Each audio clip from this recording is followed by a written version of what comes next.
paralyzed billionaire, a desperate therapist, a lie worth billions. When Claire Whitmore accepted the most lucrative job of her career, she thought she was saving a broken man. She was wrong. Ethan Carrington isn't paralyzed. He's playing the most dangerous game in corporate America, and she's the perfect pawn. Trapped in his mansion, drowning in secrets and suffocating attraction, Claire discovers the truth too late. Some men don't need to be healed. They need to be stopped. Welcome to a story where nothing is what it seems, and trust is the deadliest currency of all. Stay until the end, hit that like button, and drop your city in the comments so I can see how far this story travels. The taxi pulled away from the curb, leaving Claire Whitmore standing alone in front of iron gates that belonged in a different century. Beyond them, the Carrington estate sprawled across what had to be 15 acres of manicured perfection, all geometric hedges and imported marble.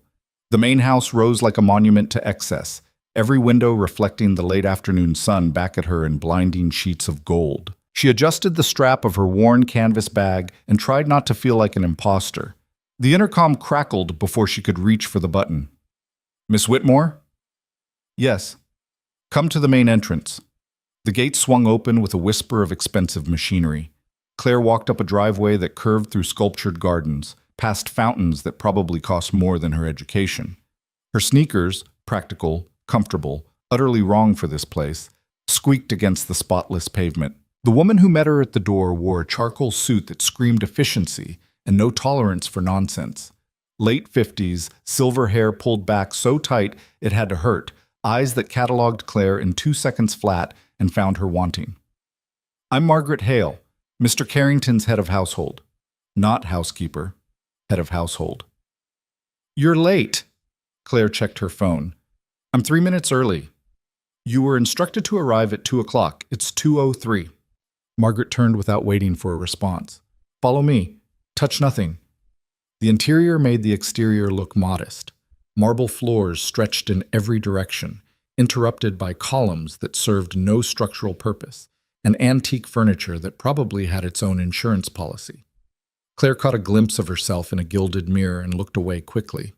Her reflection didn't belong here. They passed through rooms designed to intimidate, a library with floor-to-ceiling shelves, a dining room that could seat 30, a gallery hung with original paintings Claire recognized from art history textbooks. Margaret's heels clicked a steady rhythm. Claire's sneakers continued their embarrassing squeak. "You've reviewed the contract?" Margaret asked without turning around. "Yes." "All 73 pages?" Claire had skimmed. She'd needed to skim. The job posting had appeared on the private medical staffing board at 2 in the morning, and she'd submitted her application before her brain could catalog all the reasons it was too good to be true. Live-in physical therapist for a high-profile patient, 6 months guaranteed. Salary that would erase her debt and leave enough for a fresh start. She'd had the phone interview 8 hours later. The formal offer arrived that afternoon. The contract came with a deadline. Sign and appear for work within 48 hours, or the position would go to the next candidate. Claire had signed. She'd had exactly $17 in her checking account and a collection agency that had stopped accepting her promises to pay. "I reviewed everything," she said. "Then you understand the non-disclosure agreement is binding in perpetuity. You may not discuss anything you see, hear, or learn in this house. Not with family, not with friends, not with future employers. Mr. Carrington's privacy is absolute." "I understand." "You'll reside in the East Wing. Your suite is private, but all common areas are monitored." Margaret glanced back, and her expression suggested she could see straight through Claire's professional smile to the desperation underneath. "You will not wander. You will not explore. You will not ask questions outside the scope of your medical duties. Is that clear?" "Crystal." They reached a set of double doors at the end of a long hallway. Margaret stopped, turned, and looked at Claire with something that might have been pity if it had been warmer. "Mr. Carrington is not an easy man," she said. "The last 3 therapists quit within a week." Claire's stomach dropped. The contract mentions everything that matters legally. I'm telling you what matters practically." Margaret's hand rested on the door handle. "He's in pain. He's angry.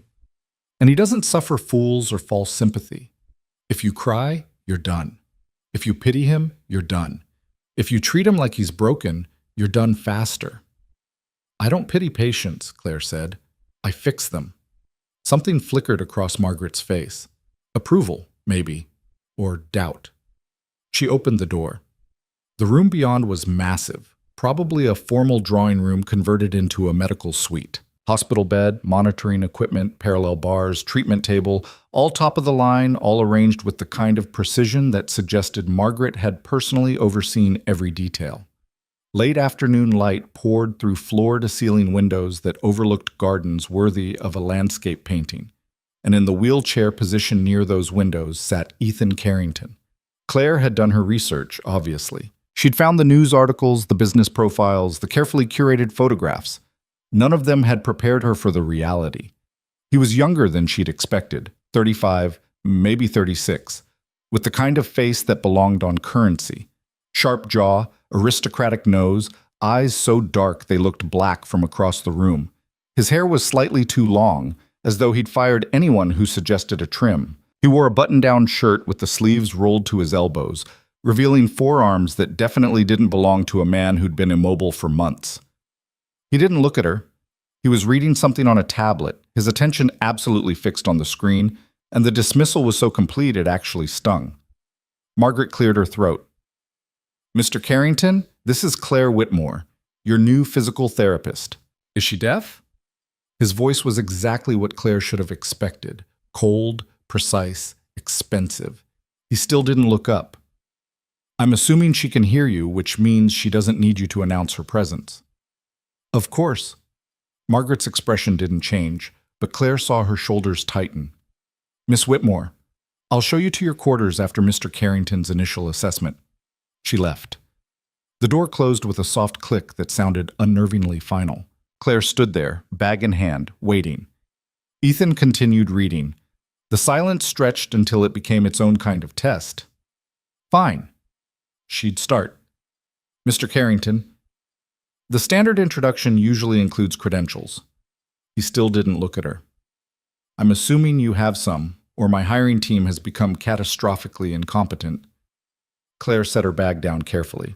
I have a doctorate in physical therapy from Columbia. I specialized in neurological rehabilitation and spinal cord injury recovery. I worked at Mount Sinai for 3 years before you were let go for a patient complaint. Her breath caught. That was dismissed. Dismissed isn't the same as disproven. He finally looked up, and the full force of his attention hit her like cold water. A patient accused you of causing unnecessary pain during treatment. The hospital administration found insufficient evidence to support the claim, but sufficient concern to encourage you to seek opportunities elsewhere. Did I miss anything? You missed the part where the patient had family money and threatened to pull a 7-figure donation if the hospital didn't fire me, Claire said evenly. You also missed the part where 3 other physical therapists reviewed my treatment notes and confirmed I'd followed protocol exactly. So you were right, but poor. I was right, and the patient was a spoiled sadist who got off on filing complaints. Something crossed Ethan's face. Not quite a smile, but close enough to count as movement. Spoiled sadist? That's your professional medical opinion? No, that's my personal assessment of a grown man who screamed at nurses and threw his lunch tray at an orderly because his massage wasn't hot enough. Claire crossed her arms. My professional opinion was that he had moderate soft tissue damage from a skiing accident and would recover fully with basic treatment. He did. Then he went back to Aspen and probably injured himself again doing something stupid. You don't like wealthy patients. I don't like patients who weaponize their wealth against people trying to help them. She met his eyes and didn't flinch. If that's going to be a problem, tell me now and save us both 6 months. The silence that followed felt different. Ethan studied her with an intensity that made her skin prickle. She'd been evaluated by attending physicians, judged by hospital boards, measured against impossible standards for years. This was nothing like that. This felt like being dissected. The previous therapist cried, he said finally. One of them lasted 90 minutes. She quit during the initial assessment, claimed I'd been verbally abusive. Were you? I told her she had weak hands and I'd felt more pressure from a massage chair. He tilted his head slightly. Is that abuse? Depends on your definition. Was it true? Completely. Then it was rude, not abusive. Claire picked up her bag again. Are you going to tell me I have weak hands? Are you going to cry if I do? No. I'm going to prove you wrong. This time he definitely smiled. It didn't reach his eyes, but his mouth curved with something that might have been genuine amusement. The contract says 6 months. If you last 1 week, I'll double your salary. Claire's heart kicked. Her salary was already obscene. Double would mean, no, don't think about it. Don't let him see he'd just hit the exact pressure point that would make you stay through anything. If I last 1 week, she said, you'll do your exercises without complaint and stop testing me like a first-year medical student. Deal. He set the tablet aside. Your quarters are in the East Wing, 3rd door on the left. Margaret will have left your keycard and schedule. We start at 6 tomorrow morning. The contract said 8. The contract says your hours are subject to my medical needs. I need to start at 6. His eyes never left hers. Is that a problem? It was. She was exhausted, running on coffee and stress, and the kind of desperation that made bad decisions sound reasonable. But she'd signed a contract that gave him control over her schedule, and they both knew it. 6 is fine, she said. Good. Close the door on your way out. Dismissed. Again. Claire turned to leave, then stopped at the threshold and looked back. Mr. Carrington? What? The therapists who quit, did they leave because you were cruel or because they were incompetent? He considered the question with the same intensity he'd given her earlier. Both, he said finally. I was cruel because they were incompetent, and they were incompetent because they'd been hired for their discretion, not their skill. Then why did you hire me?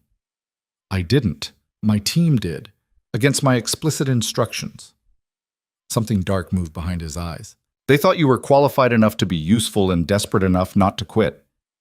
The honesty was startling and insulting and absolutely accurate. They were right, Claire said. She left before he could respond. The East Wing was somehow both smaller and more luxurious than the main house. Claire's suite consisted of a bedroom larger than her entire previous apartment, a bathroom with heated floors and a tub that could double as a swimming pool, and a sitting room furnished with pieces that belonged in museums. Her suitcase sat on a bench at the foot of the bed. Someone had already unpacked it. Her clothes hung in a closet that made her secondhand wardrobe look even more pathetic than usual. Her toiletries were arranged on the bathroom counter with military precision. The violation should have bothered her more. Instead, she was too tired to care. She found the schedule Margaret had mentioned on the coffee table. 6 a.m. to noon, physical therapy session. Noon to 1 p.m., lunch, brought to your suite. 1 p.m. to 3 p.m., additional treatment is needed. 3 p.m. to 6 p.m., personal time. 6 p.m., dinner, formal dining room attendance required. 7 p.m. onward, on a call for medical emergencies. Attendance required at dinner. Of course. Claire sat on the edge of the bed, a bed so soft it felt like floating, and pulled out her phone. 3 missed calls from the collection agency. 2 text messages from her cousin asking if she was okay. 1 email from her bank warning her that her account was overdrawn. She deleted them all. Then she opened her banking app and stared at the pending deposit. First month's salary, already processed. Enough to pay off her credit cards, send money to her cousin for the rent she'd skipped, and still have enough left over to breathe. The relief was so intense it made her dizzy. She lay back on the bed and closed her eyes. Tomorrow she'd start earning it. Tonight she'd let herself believe that maybe, possibly, she'd landed somewhere that wouldn't destroy her. She woke to darkness and the sound of raised voices. Claire sat up, disoriented. The bedside clock read 11:47 p.m. She'd slept for hours, still wearing her clothes, and now someone was shouting in a part of the house that should have been silent. The voices were male. One she recognized, Ethan, though she'd never heard that particular edge in his tone. The other was unfamiliar, deeper, angrier. Told you this was a mistake. Your opinion is noted and dismissed. She's a liability. She's a physical therapist, not a federal agent. She's an unknown, and unknowns get people killed. Claire crept to the door and opened it a crack. The voices were coming from somewhere down the hall, maybe the main house. She shouldn't listen. She definitely shouldn't investigate. She eased the door open and stepped into the hallway. The voices grew clearer as she moved closer. They were coming from a room near the junction between the East Wing and the main house, probably an office based on the faint glow of light under the door. Running out of time, the unfamiliar voice said. If they find out, they won't. You can't know that, and if they do, if they even suspect, then we adjust. We've adjusted before.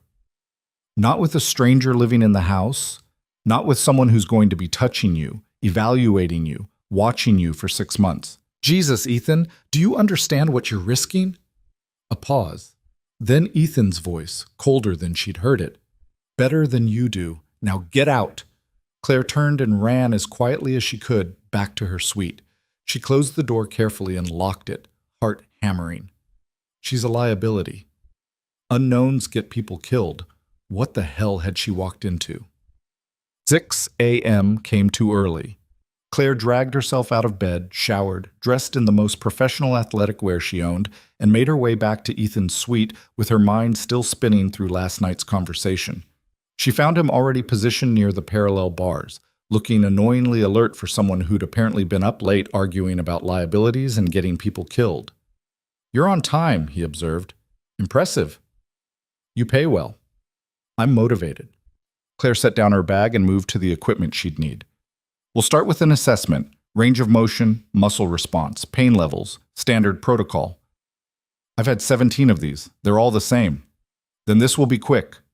She started with his upper body, shoulders, arms, chest. His muscle tone was excellent, better than it should have been for someone who'd been in a wheelchair for months. Physical therapy could maintain some conditioning, but this level suggested either obsessive dedication or something else entirely. Claire made notes without commenting. Then she moved to his legs. "I'll need you to transfer to the treatment table," she said. "No. I can't do a proper assessment with you in the chair." "Then do an improper one." Claire straightened. "Mr. Carrington." The other therapist managed. The other therapist quit. "I'm not interested in managing. I'm interested in results." She met his stare. "Treatment table. Now." For a moment she thought he'd refuse. Then, with obvious reluctance, he moved. The transfer was smooth, practiced, and revealed core strength that definitely shouldn't exist in a paralyzed patient. Claire filed that away too. She began the assessment with his left leg, palpating muscle groups, testing reflexes, evaluating joint mobility. Everything felt wrong. Not damaged wrong, concealed wrong. His muscles had tone. They responded to pressure. And when she moved his knee through a passive range of motion, she felt resistance that had nothing to do with injury. She moved to his right leg. Same results. "When were you injured?" she asked, keeping her voice neutral.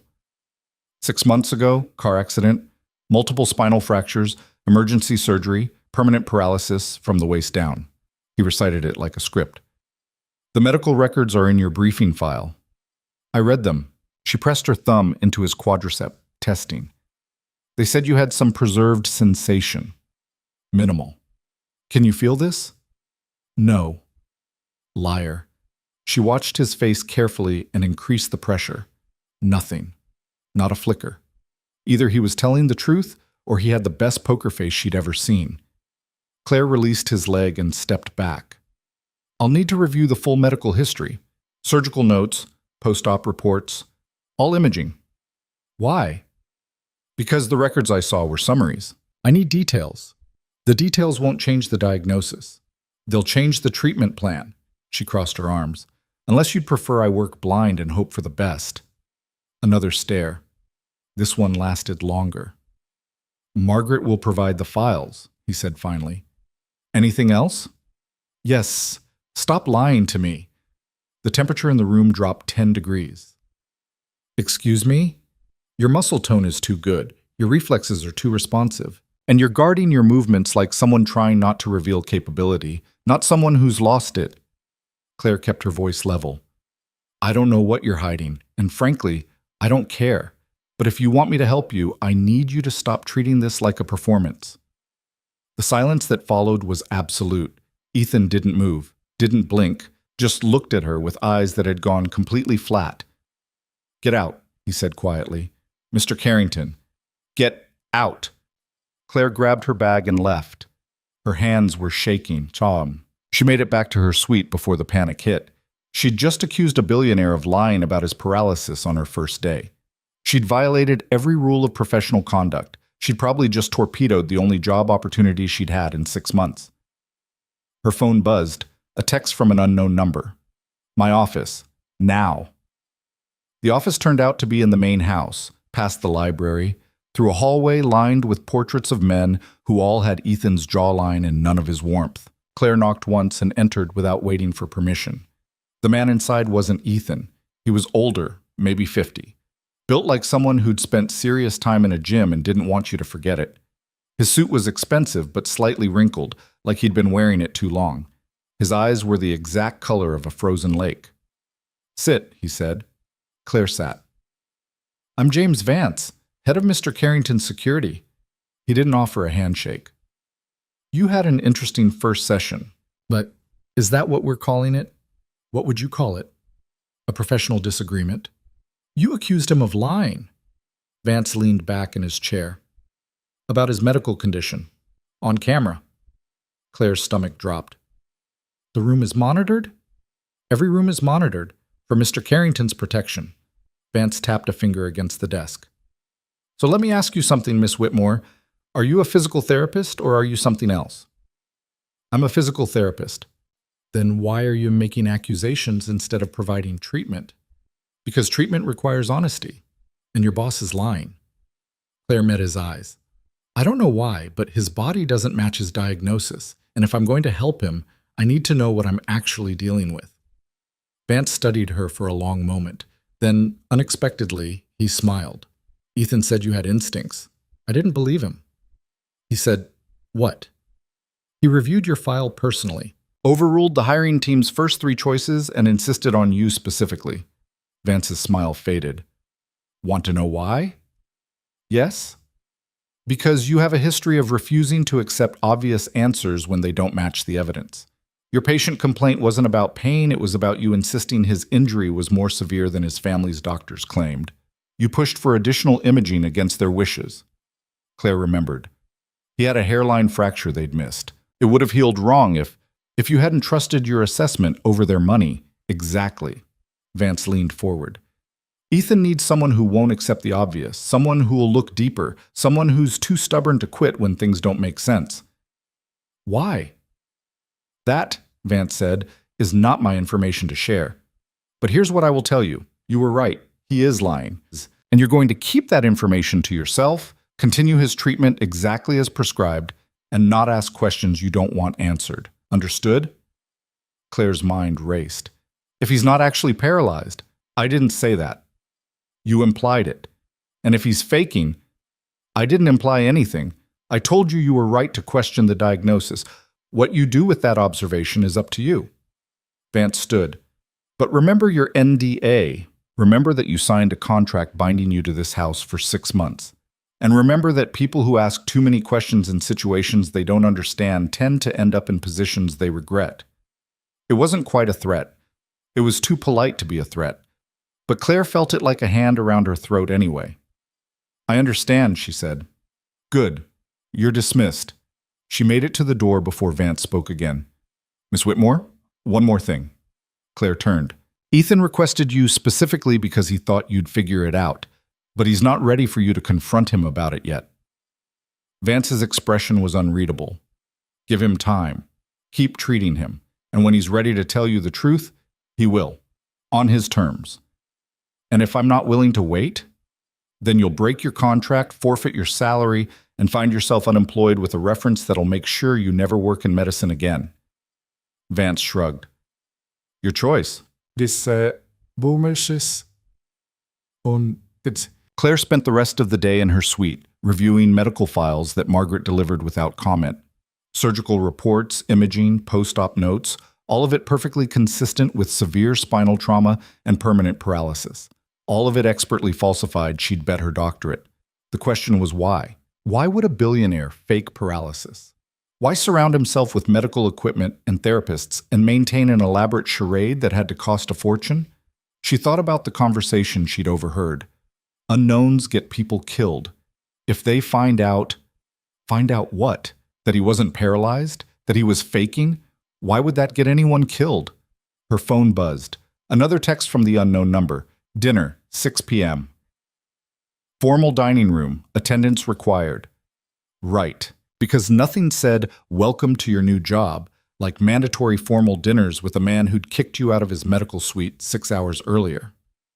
Claire showered, changed into the only dress she owned that didn't look actively cheap, and made her way to the dining room at exactly 6 p.m. Ethan was already seated at the head of a table designed for 20. He'd changed into a suit, and the effect was devastating. All sharp lines and controlled power, and that face that belonged on currency. Sit, he said, gesturing to the chair on his right. Claire sat. A server appeared immediately, pouring wine she didn't want and setting down a first course she was too nervous to eat. You met Vance, Ethan said. It wasn't a question. Yes. And he told you to stop asking questions. More or less. Are you going to listen? Claire picked up her wine glass and took a sip she didn't taste. That depends. On what? On whether you're going to tell me the truth eventually, or whether I'm supposed to pretend I don't know you're lying for 6 months straight. She set the glass down. Because I can do my job without understanding why you're hiding whatever you're hiding. But I can't do it well. And if you brought me here specifically because I notice things other people miss, then I'm assuming you want me to do it well. Ethan's expression didn't change, but something shifted in his eyes. Calculation, maybe. Or respect. I hired you because you're good at your job, he said. I hired you because you don't quit when things get difficult. And I hired you because you're desperate enough to stay even when you know something's wrong. That's not an answer. It's the only answer you're getting tonight. He picked up his own wine. But here's what I'll offer. Stay for 1 month. Do your job. Don't ask questions. At the end of 30 days, if you still want answers, I'll give them to you. And if I want them now, then you're fired. And Vance will ensure you never work in medicine again. He smiled, and it was the coldest thing she'd ever seen. Your choice, Miss Whitmore. Claire looked at him, really looked at him, at the tension in his shoulders despite his relaxed posture, at the way his hands gripped the armrests of his wheelchair just slightly too hard, at the exhaustion buried beneath layers of expensive grooming and perfect control. He was hiding something big, and whatever it was eating him alive. 1 month, she said. 1 month, he agreed. They finished dinner in silence. The first week passed in a rhythm that felt like slowly drowning. Claire woke at 5:30 every morning, arrived at Ethan's suite at 6, and spent the next 6 hours working with a patient who gave her nothing. He followed instructions precisely. He completed every exercise without complaint.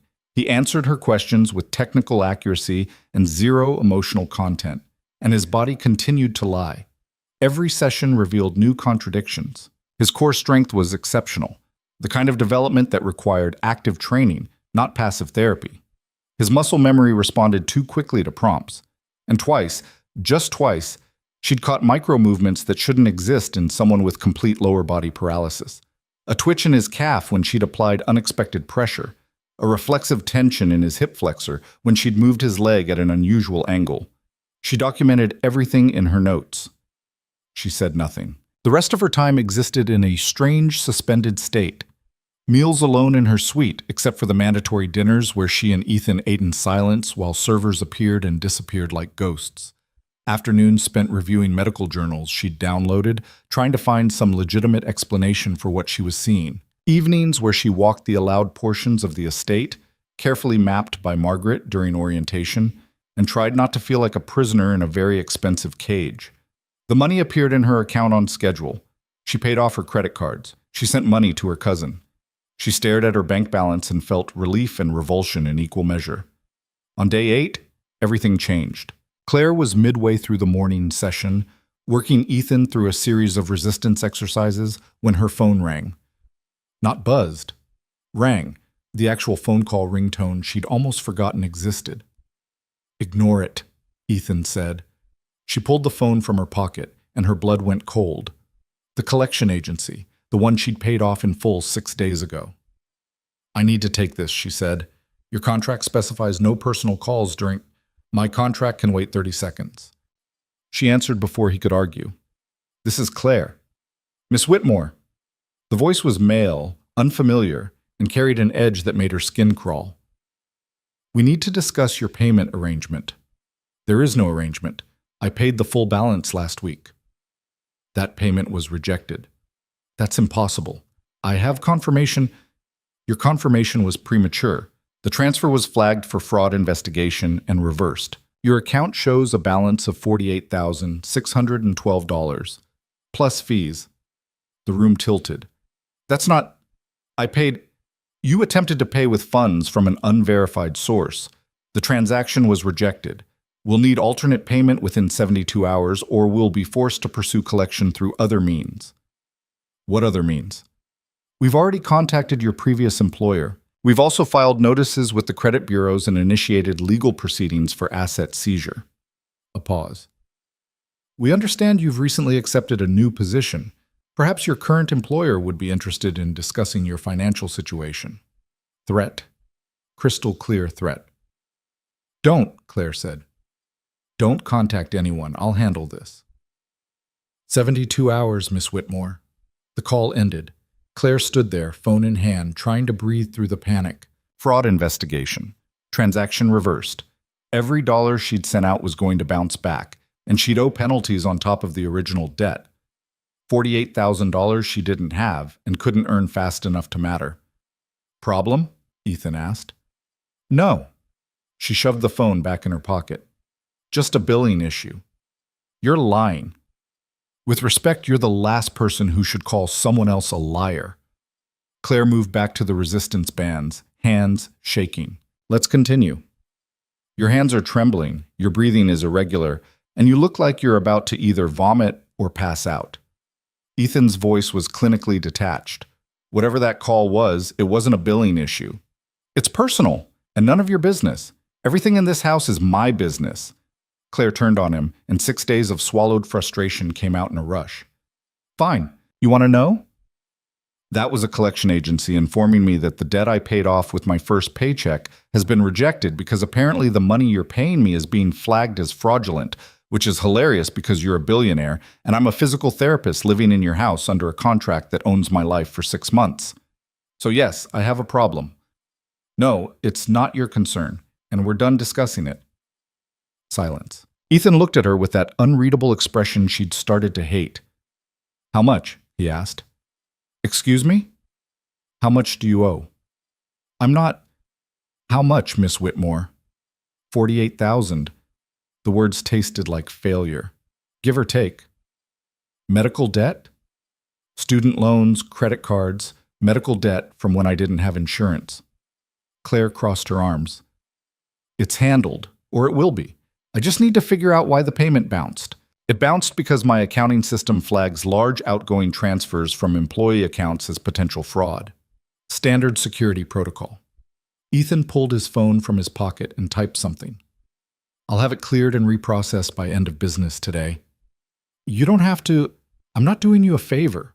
I'm correcting an administrative error that's interfering with your ability to do your job. He set the phone aside. The debt will be paid. The collection agency will be notified, and you'll sign an acknowledgement that the payment came from your earned salary, not a personal loan. Claire's throat tightened. Why? Because you're distracted, and I need you focused. Because your debt is apparently significant enough that collection agencies are threatening your employment, and because... He stopped and something flickered across his face. Because I understand what it's like to be trapped by circumstances you didn't create and can't escape. The honesty was startling, and gone almost as quickly as it appeared. Thank you, Claire managed. Don't thank me, just do your job. She did. But for the rest of that session, she couldn't shake the feeling that something fundamental had shifted between them. Some invisible line had been crossed, and neither of them knew quite what it meant. That night, Claire learned what it meant. She was in her suite, reviewing notes, when someone knocked on her door.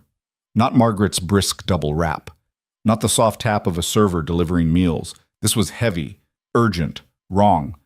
Claire opened the door to find James Vance, and his expression made her stomach drop. Get dressed, he said. We're leaving. Now. What? No questions. Street clothes, nothing identifiable. You have 2 minutes. He wasn't asking.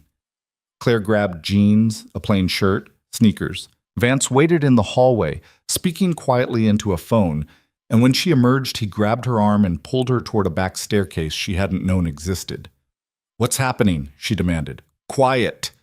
They descended 3 flights to a basement level that smelled like concrete and motor oil. A black SUV waited with the engine running.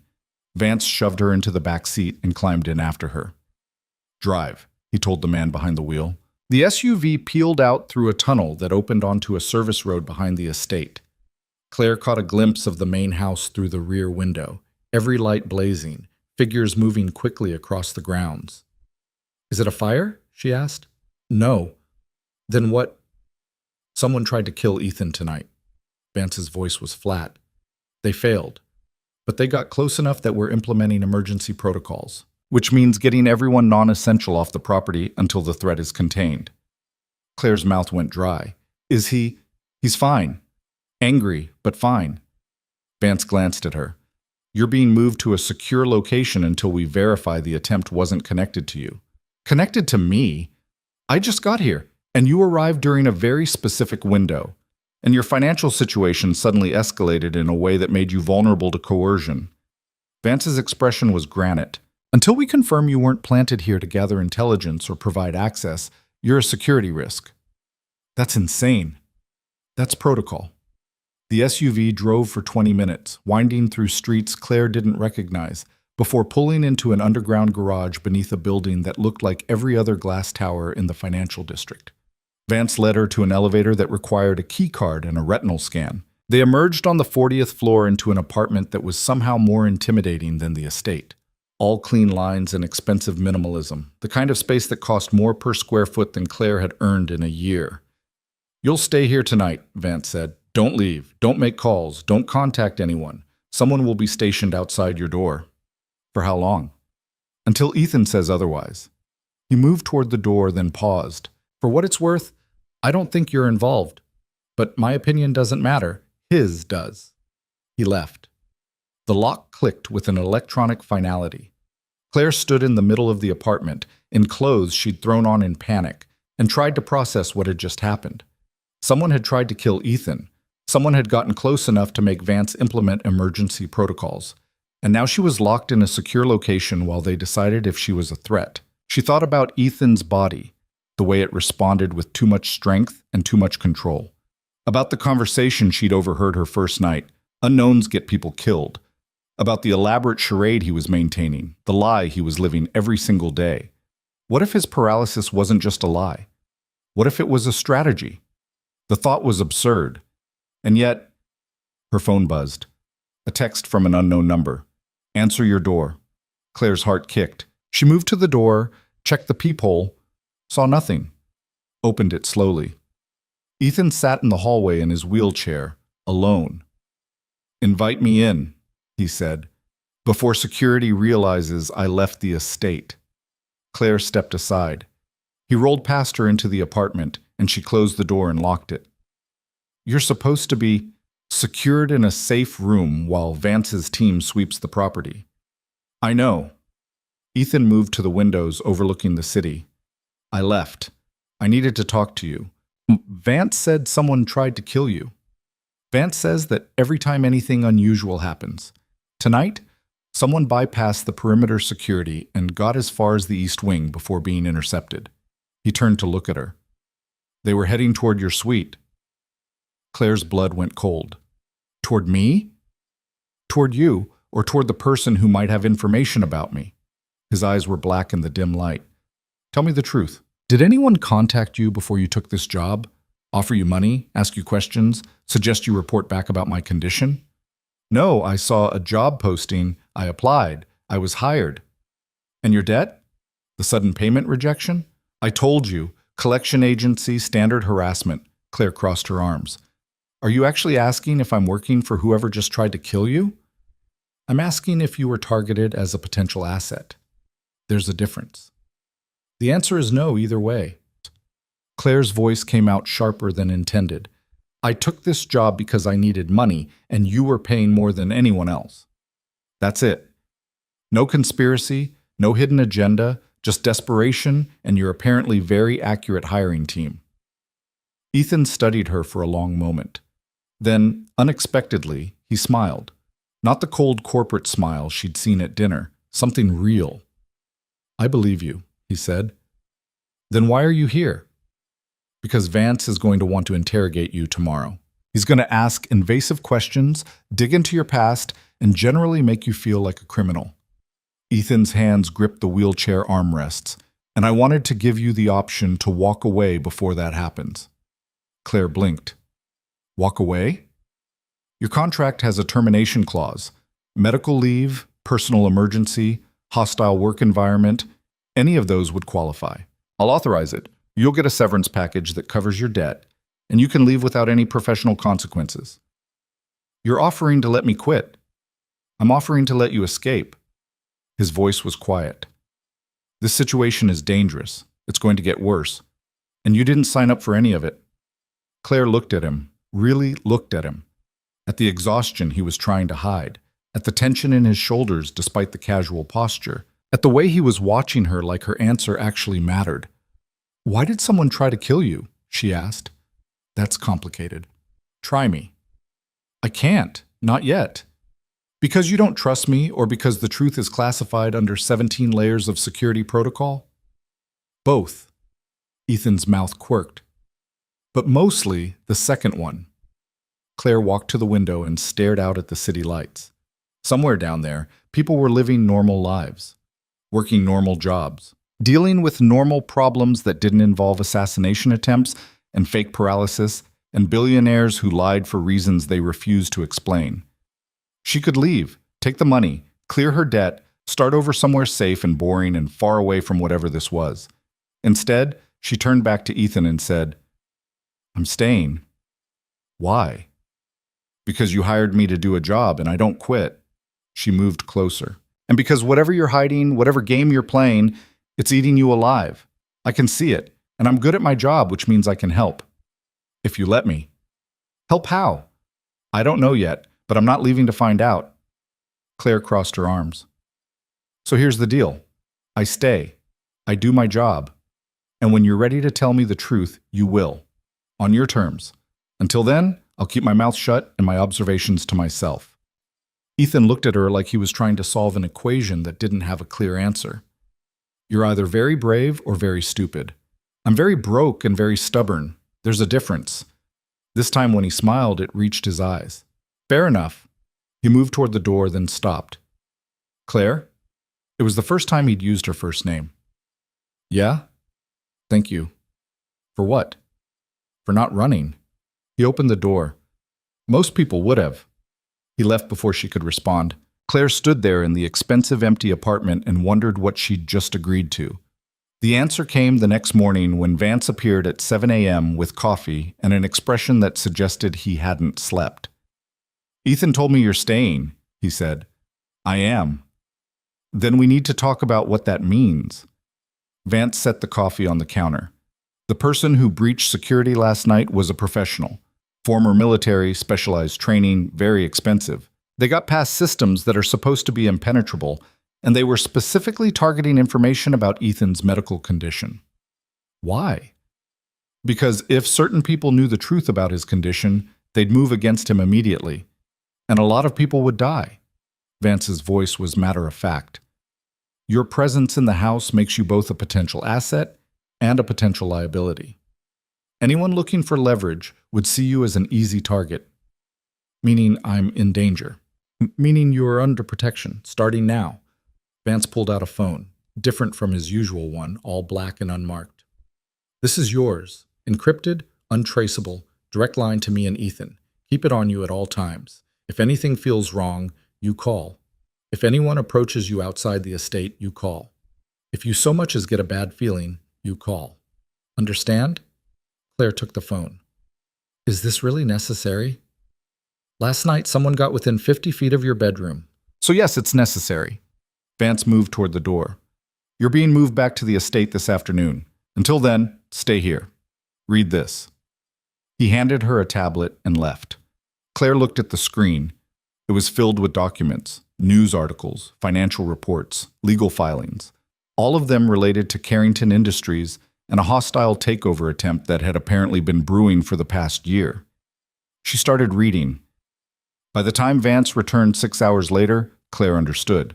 Not everything, There were gaps in the timeline, redacted sections in the legal documents, names that appeared and disappeared without explanation, but enough to see the shape of what Ethan was fighting. Someone wanted his company. Multiple someones, actually, all circling like sharks. And 6 months ago, right when Ethan's accident occurred, the takeover attempts had suddenly stalled, frozen in legal limbo while Ethan recovered from injuries that supposedly left him unable to run his empire. Injuries that Claire knew were at least partially fabricated. "You're starting to see it," Vance said from the doorway. Claire set down the tablet. "He's buying time. He's buying a lot of things. Time is just one of them. And the paralysis is making his enemies complacent. They think he's weak.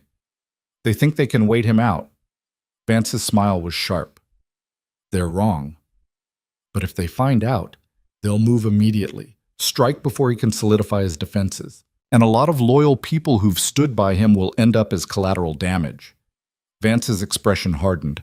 "That's why your observations stay private. That's why you can't tell anyone what you suspect.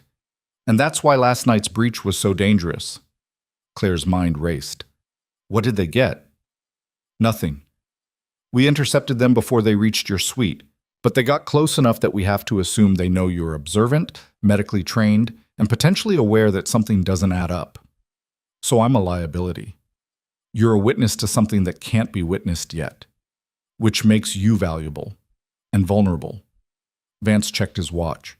"We're leaving in 10 minutes, back to the estate. Different route, different security, different protocols. From now on, you don't go anywhere without clearance. Understood?" "Understood." The drive back took an hour through roads that twisted and doubled back until Claire lost all sense of direction. When they finally pulled through the estate gates, the sun was setting, and the house looked different. More guards, more cameras, more locked doors.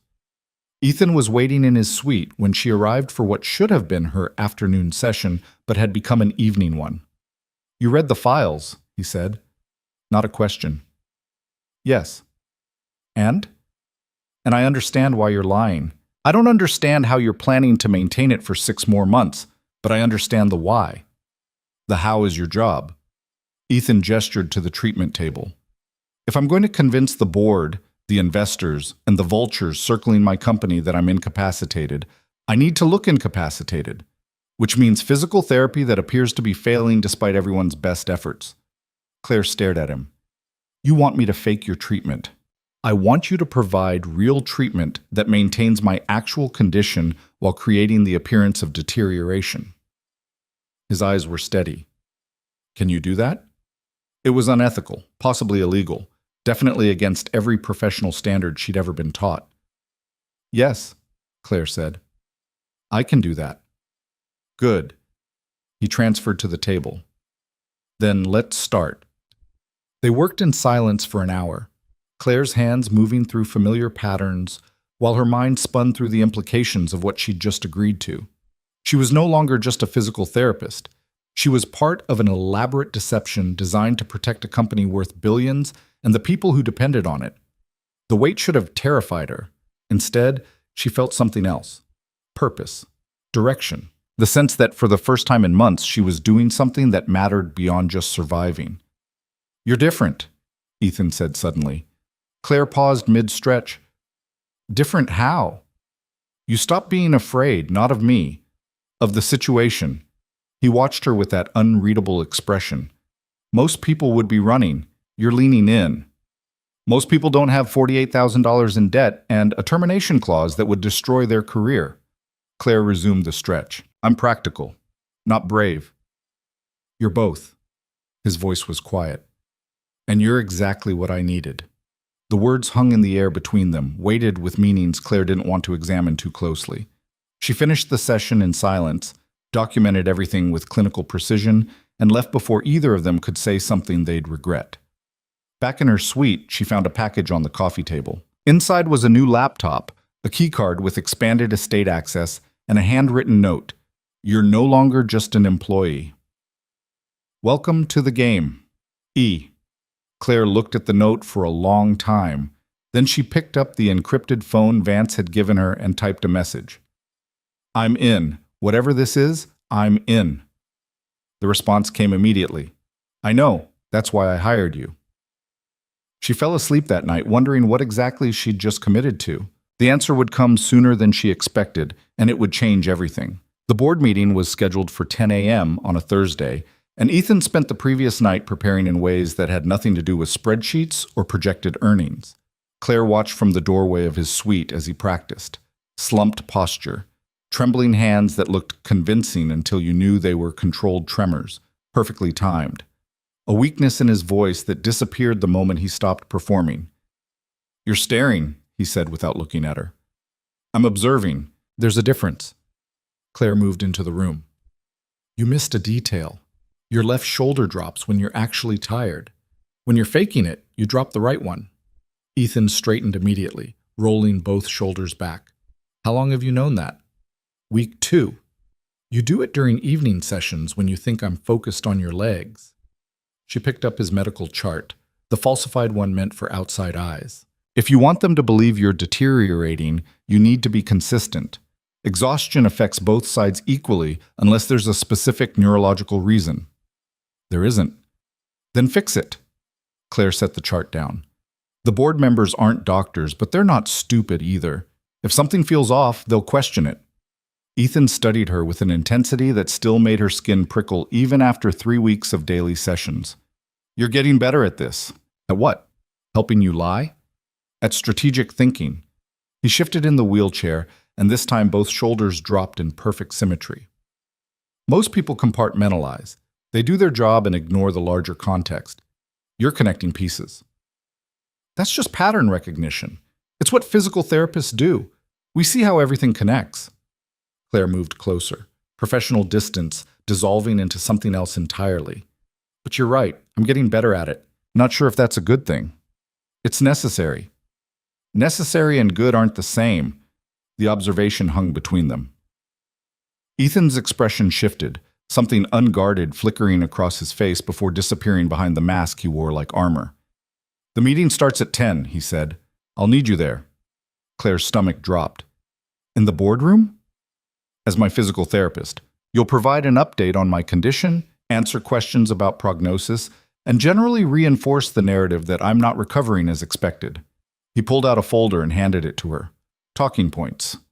Memorize them."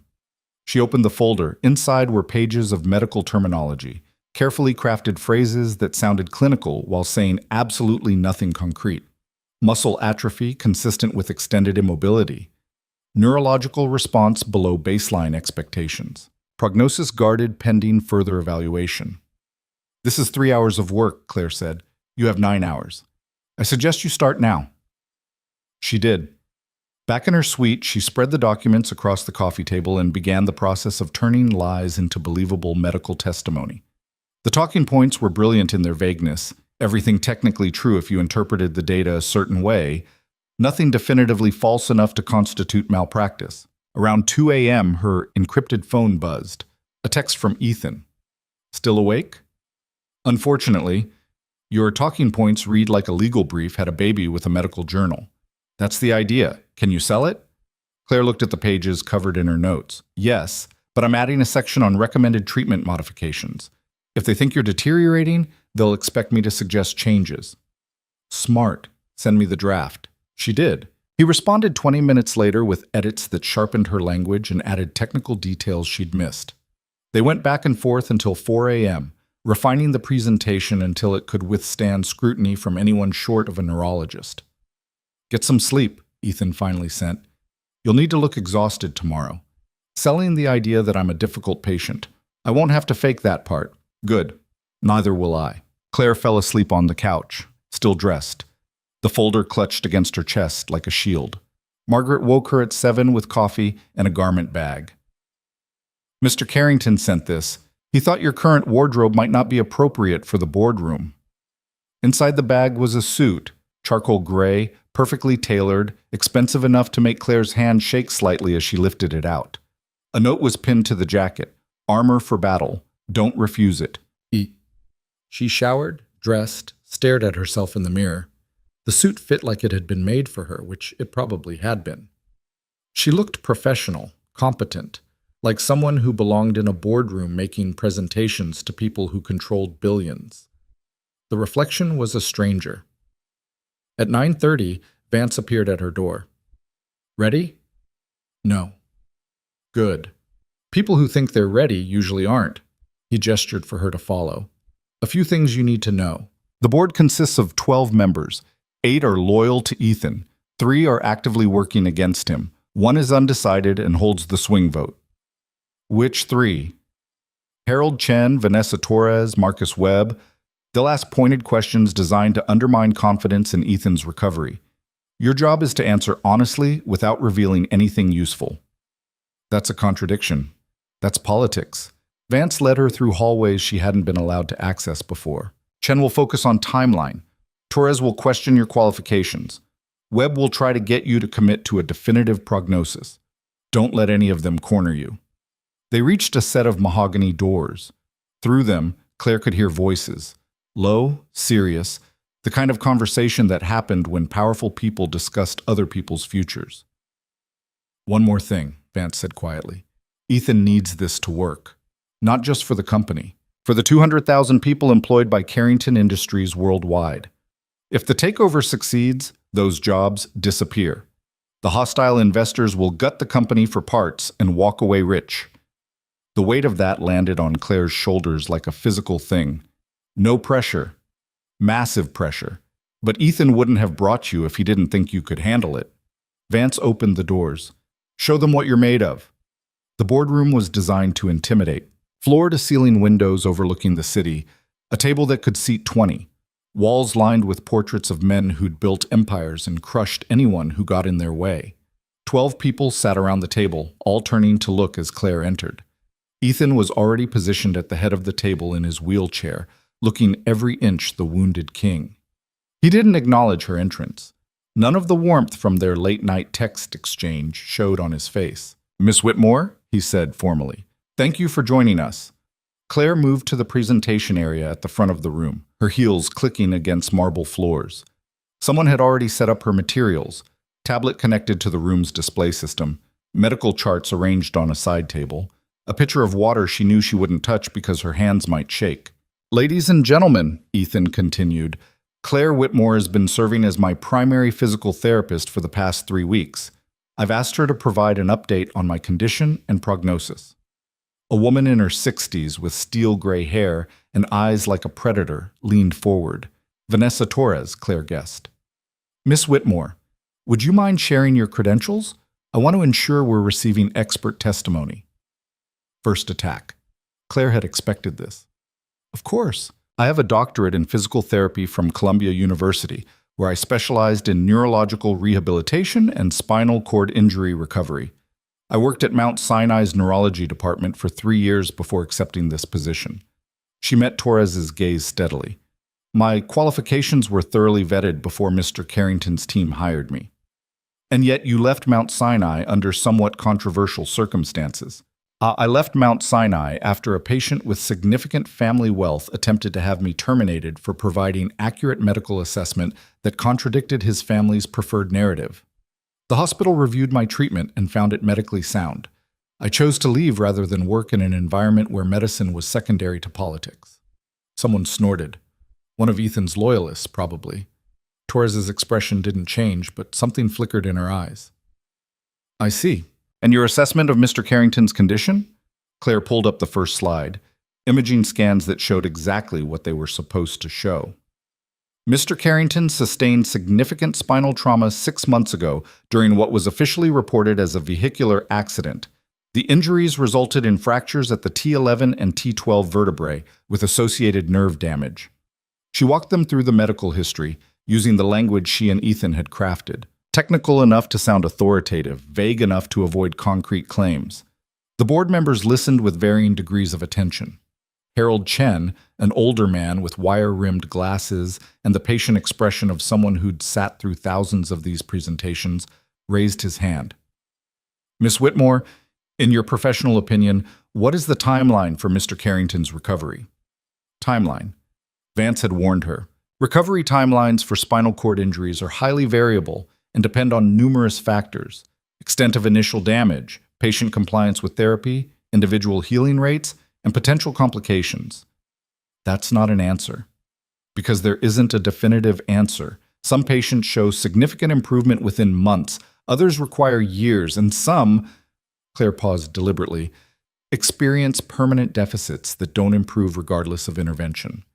Which category does Mr. Carrington fall into? Claire glanced at Ethan. He sat perfectly still, face expressionless, waiting to see if she could navigate this without breaking. Based on his current progress, I would characterize Mr. Carrington's recovery as slower than optimal. We've seen some improvement in upper body strength and core stability, which is positive. However, lower body response has been minimal. She pulled up a chart showing fabricated progress metrics. These numbers represent the standard benchmarks for recovery at the 3-month mark. As you can see, Mr. Carrington is below the median across most categories. How far below? Significantly. Marcus Webb spoke for the first time. He was younger than the others, early 40s maybe, with the kind of smooth confidence that came from never being told no. Define significantly. I'd rather not quantify it numerically. The metrics can be misleading without proper context. Try. Claire felt the room's attention sharpen. This was the moment. Commit to a number, and they could hold her to it. Refuse, and they'd question her competence. Mr. Carrington is currently performing at approximately 35 to 40% of the expected recovery benchmarks for his injury type and timeline. She let that sink in. However, those benchmarks assume optimal conditions, young patients, no complications, full-time dedicated therapy. Mr. Carrington is managing a global company while recovering from catastrophic trauma. The cognitive load alone impacts healing. So, you're saying the job is preventing his recovery? Webb leaned back, satisfied. I'm saying recovery is multifaceted, and isolating any single factor is reductive. But if he stepped back from the company, I'm a physical therapist, Mr. Webb, not a career counselor. My expertise is in rehabilitation, not corporate strategy. Someone laughed. Ethan's face remained neutral, but Claire saw his fingers tighten slightly on the wheelchair armrest. Approval, maybe. Or warning. Torres jumped back in. Miss Whitmore, you mentioned permanent deficits. In your professional opinion, is it possible that Mr. Carrington will not recover full mobility? This was it. The question everything hinged on. Claire looked directly at Torres. Yes, it's possible. The room went very still. It's also possible he'll make a complete recovery, or partial recovery, or plateau at his current level for years before showing improvement. Claire kept her voice clinical. Spinal cord injuries are notoriously unpredictable. I can tell you what his current status is. I cannot tell you what it will be in 6 months, or a year, or 5 years. Anyone who claims they can is either lying or incompetent.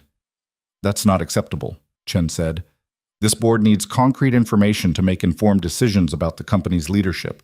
Then you're asking the wrong questions to the wrong person. Claire met his eyes.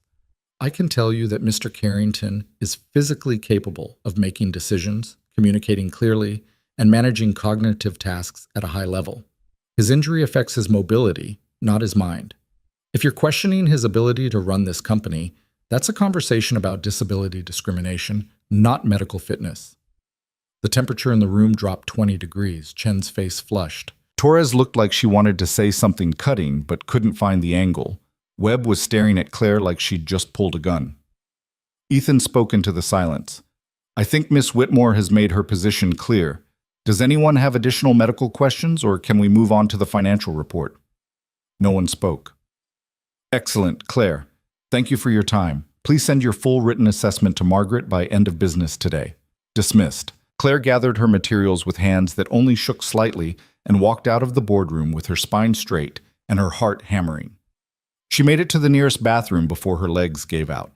20 minutes later, Vance found her sitting on the floor with her back against the wall, still in the expensive suit, trying to remember how to breathe normally. You just made 3 very powerful people look incompetent in front of their peers, he said conversationally. Ethan's very pleased. I think I'm going to throw up. Natural response. First boardroom confrontation is always rough. Vance offered her a hand. Come on. Ethan wants to see you. I can't. I need... Now, Claire. She let him pull her to her feet. They went back through the halls to Ethan's private office. Not the medical suite. but his actual workspace. Floor-to-ceiling bookshelves, a desk that probably cost more than a car, windows overlooking the estate's gardens. Ethan was standing, just standing, casually, like it was the most natural thing in the world.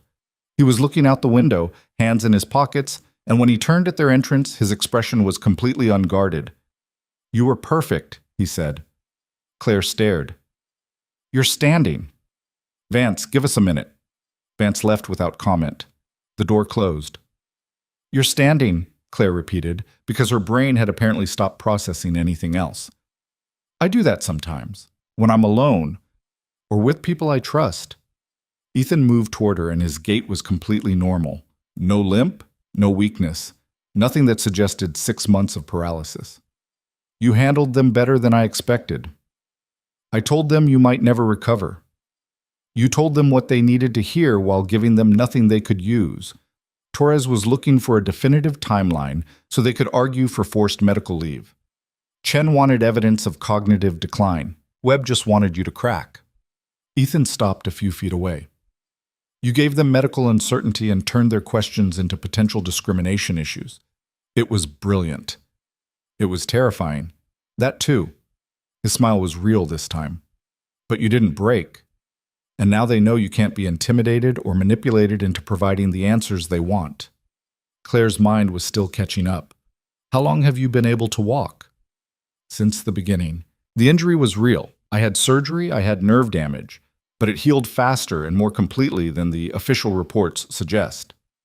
He moved back to the window. "The paralysis is theater. Very expensive, very elaborate theater, designed to make my enemies complacent. And me? What am I? You're the detail that makes the theater believable. A qualified medical professional providing regular assessments, documenting my lack of progress, testifying to the board about my condition." Ethan looked back at her. "You're the reason they can't question the narrative. I'm a prop. You're a shield. There's a difference."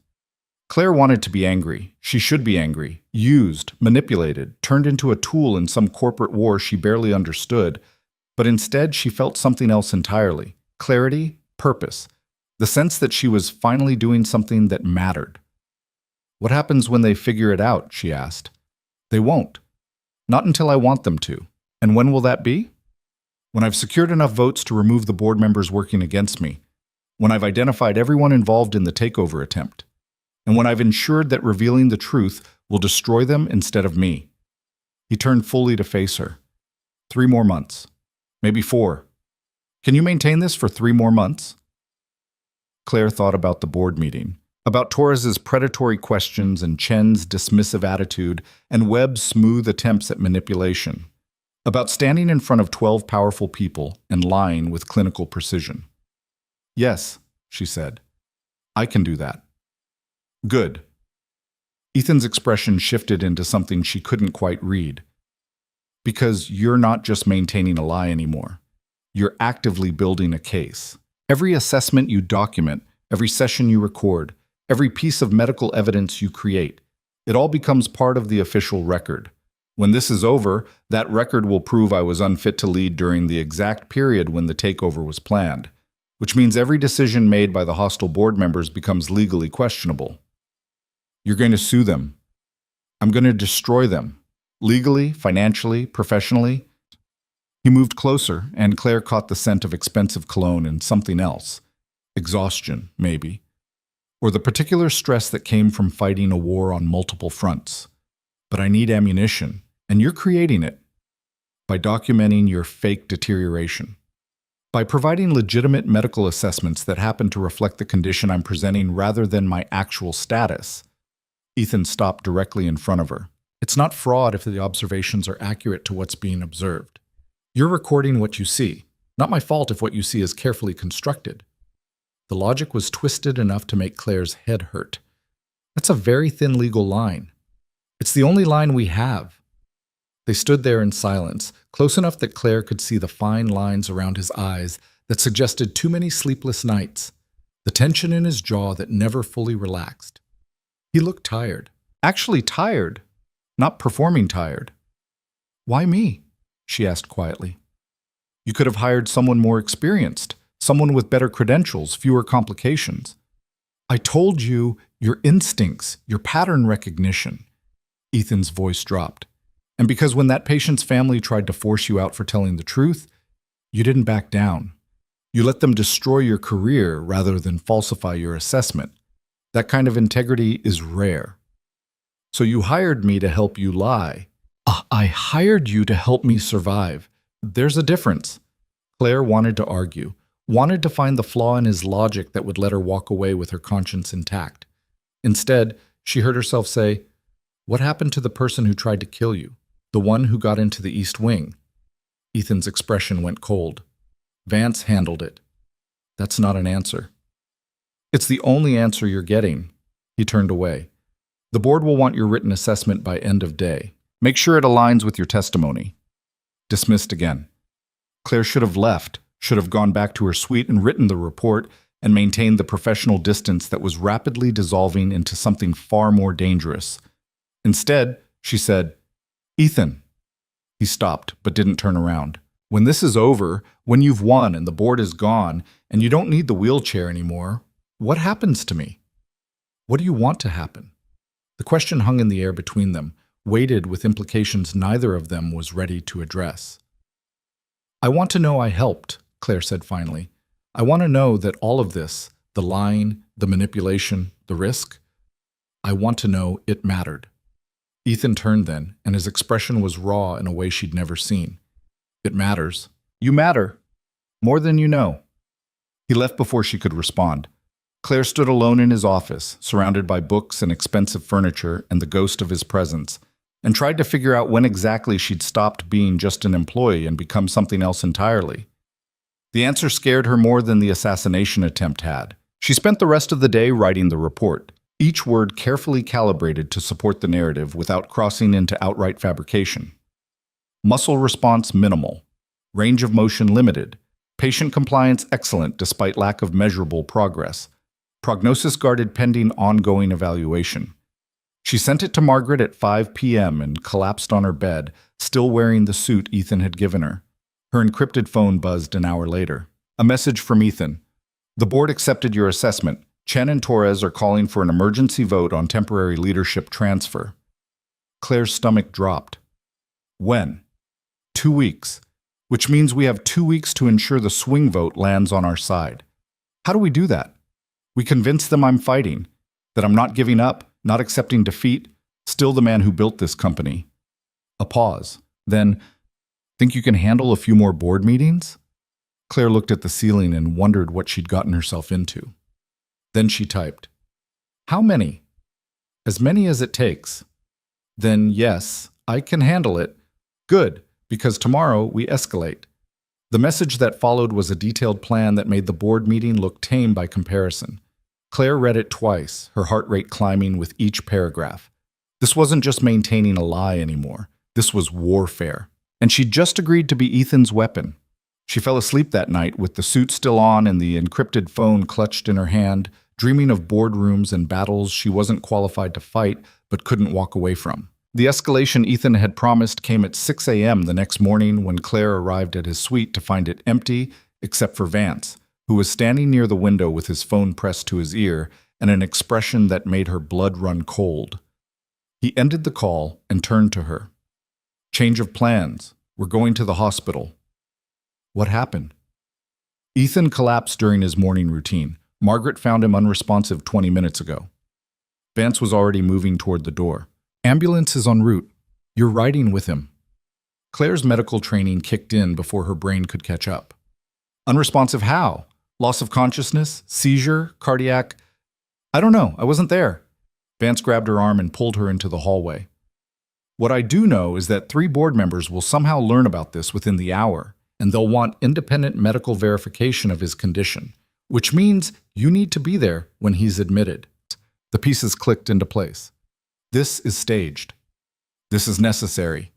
They reached the main entrance just as the ambulance pulled up, lights flashing but no sirens. "Play along, act concerned, and for the love of everything, don't let anyone see you doubting the performance." The paramedics rushed past them with a gurney. Claire followed them up to Ethan's private quarters, a section of the house she'd never been allowed to access. They found him on the floor of his bedroom, Margaret kneeling beside him, and the scene was disturbingly convincing. Ethan's skin was pale, his breathing shallow, his eyes closed. The paramedics moved with practiced efficiency, checking vitals, asking Margaret questions she answered with the right mix of fear and clinical detail. He was transferring from the bed to his chair. He said he felt dizzy, then he just collapsed. I couldn't wake him up. Claire knelt beside the gurney as they lifted him. His hand was cold when she touched it, and for a moment, just a moment, she wondered if this was actually real, if something had gone catastrophically wrong and the performance had become reality. Then his fingers twitched against hers in a pattern she recognized. 3 short pulses. The signal they'd established during therapy sessions when he needed her to follow his lead without question. Relief and fury hit her in equal measure. She squeezed back once, message received, and stepped aside as they loaded him into the ambulance. The ride to the hospital took 15 minutes.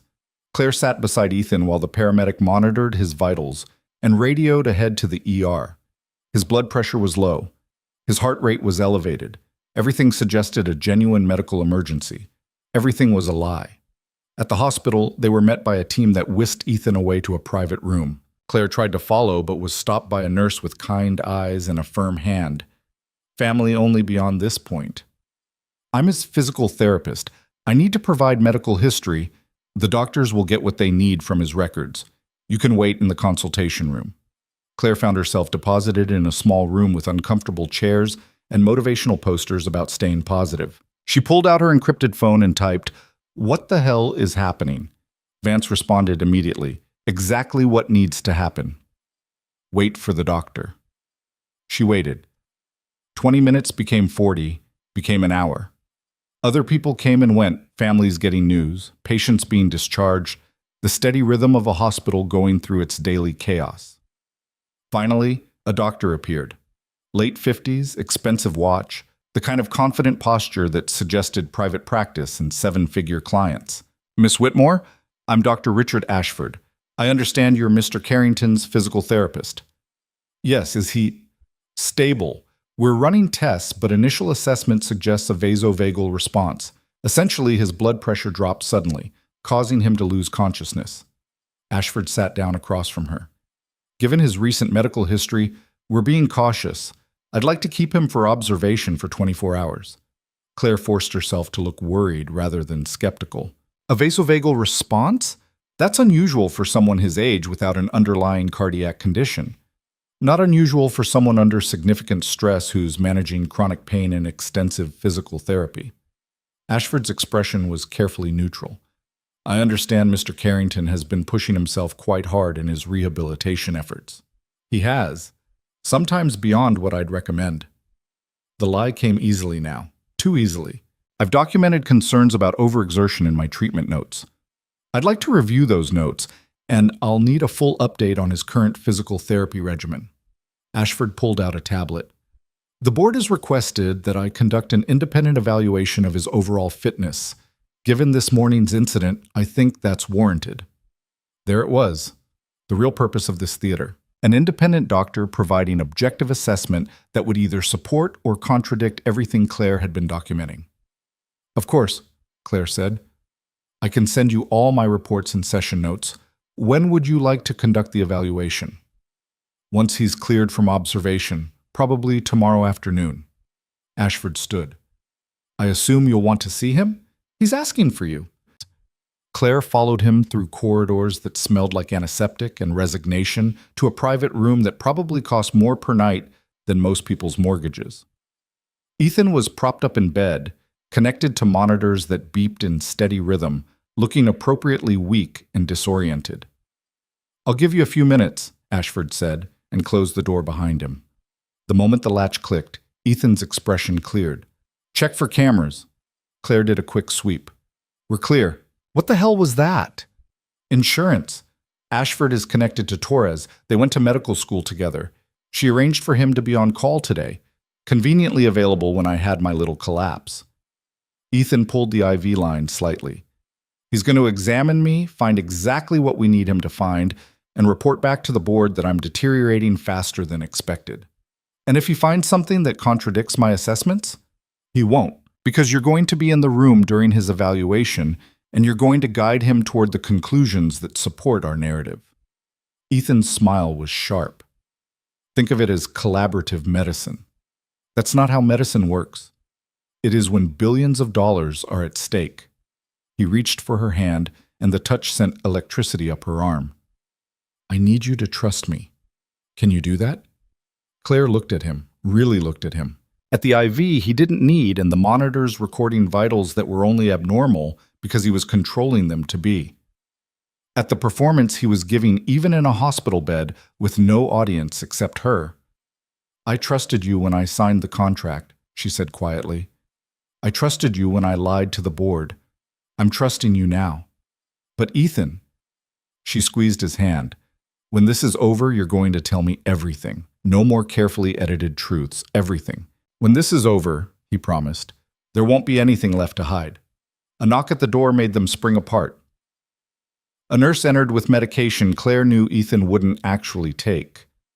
She watched him perform gratitude and weakness, watched the nurse buy it completely, and felt something twist in her chest that wasn't quite admiration and wasn't quite fear. She stayed at the hospital for 6 hours, reviewing notes and preparing for tomorrow's evaluation with Ashford. Vance appeared around 3 p.m. with food and an update. Torres called an emergency board meeting for next week.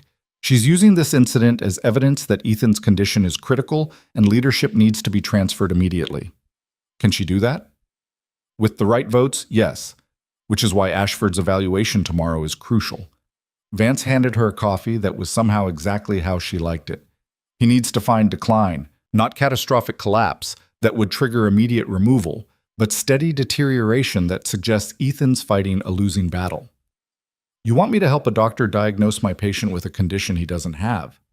I want you to contextualize observations in a way that supports our position. There's a difference. Not much of one.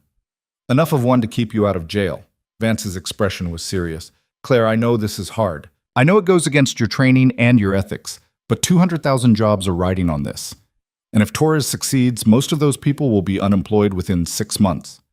Claire thought about the collection agency that had threatened to destroy her life over $48,000, about the hospital that had let her go rather than defend her against wealthy donors, about every system that had failed her and everyone else who didn't have money or power to fight back. What do you need me to do? She asked. Vance's smile was grim. Tomorrow, when Ashford examines Ethan, you're going to notice things. Decreased grip strength on the right side, asymmetric reflex response, mild cognitive fog during complex questions. Nothing dramatic, just subtle signs of decline that a good doctor would catch. And if Ashford doesn't catch them, you'll point them out professionally, as a concerned therapist who's been working with the patient daily and notices patterns others might miss. Claire finished her coffee and stood. I need to see Ethan's chart. The real one, not the falsified version. If I'm going to sell this, I need to know exactly what we're working with. That's classified. Then declassify it. Because if I go into that evaluation blind and Ashford asks me a technical question I can't answer, this whole thing falls apart. Vance studied her for a long moment. Then he pulled out his phone and typed something. Margaret will have it waiting in your suite when you get back to the estate. Memorize it tonight. Burn it tomorrow. Literally? Literally. Claire went back to the estate and found the file exactly where Vance had promised. It was thicker than she'd expected. Surgical notes, imaging, post-op complications that had never made it into the official narrative. She read it 3 times, committing every detail to memory. The truth was simpler than the lie. Ethan had been injured in what the file vaguely described as an incident requiring immediate medical intervention. He'd had surgery. He'd healed. Not perfectly. There was nerve damage, chronic pain, some loss of sensation, but nothing that would prevent him from walking or running his company. The paralysis had been his choice, a strategic decision made during recovery when he'd realized his enemies thought he was weaker than he was. And he'd built an entire infrastructure around that lie, hiring doctors who'd falsify records and therapists who'd maintain the charade. Until Claire, who was supposed to be observant enough to notice the truth but desperate enough not to expose it. She burned the file in her fireplace at 3 a.m. and tried not to think about how many laws she was breaking or how many ethical lines she'd crossed. Instead, she focused on tomorrow's evaluation and the performance she'd have to give to sell it. Sleep came in fragments.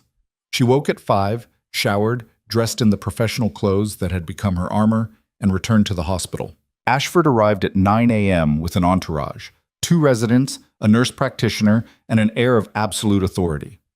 Claire met them in Ethan's room, where he was already positioned in the wheelchair, looking exhausted and determined in equal measure.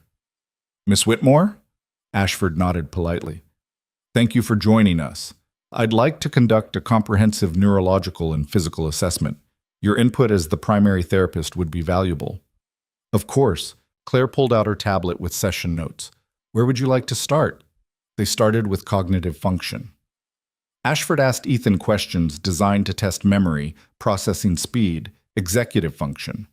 Ethan answered most correctly but stumbled on a few complex calculations, adding just enough hesitation to suggest fatigue without looking obviously impaired. Claire documented everything and added her observations. "I've noticed increased cognitive fatigue during afternoon sessions. Morning assessments show better performance." "Consistent with neurological stress," Ashford murmured, making notes. Next came the physical examination: reflexes, muscle tone, sensation testing. Ethan's performance was masterful, subtle variations in response that could be interpreted as decline if you were looking for it. Claire watched Ashford's face as he worked. He was good, thorough, and he was finding exactly what Torres had sent him to find. "Grip strength," Ashford said, handing Ethan a dynamometer. Ethan squeezed with his right hand.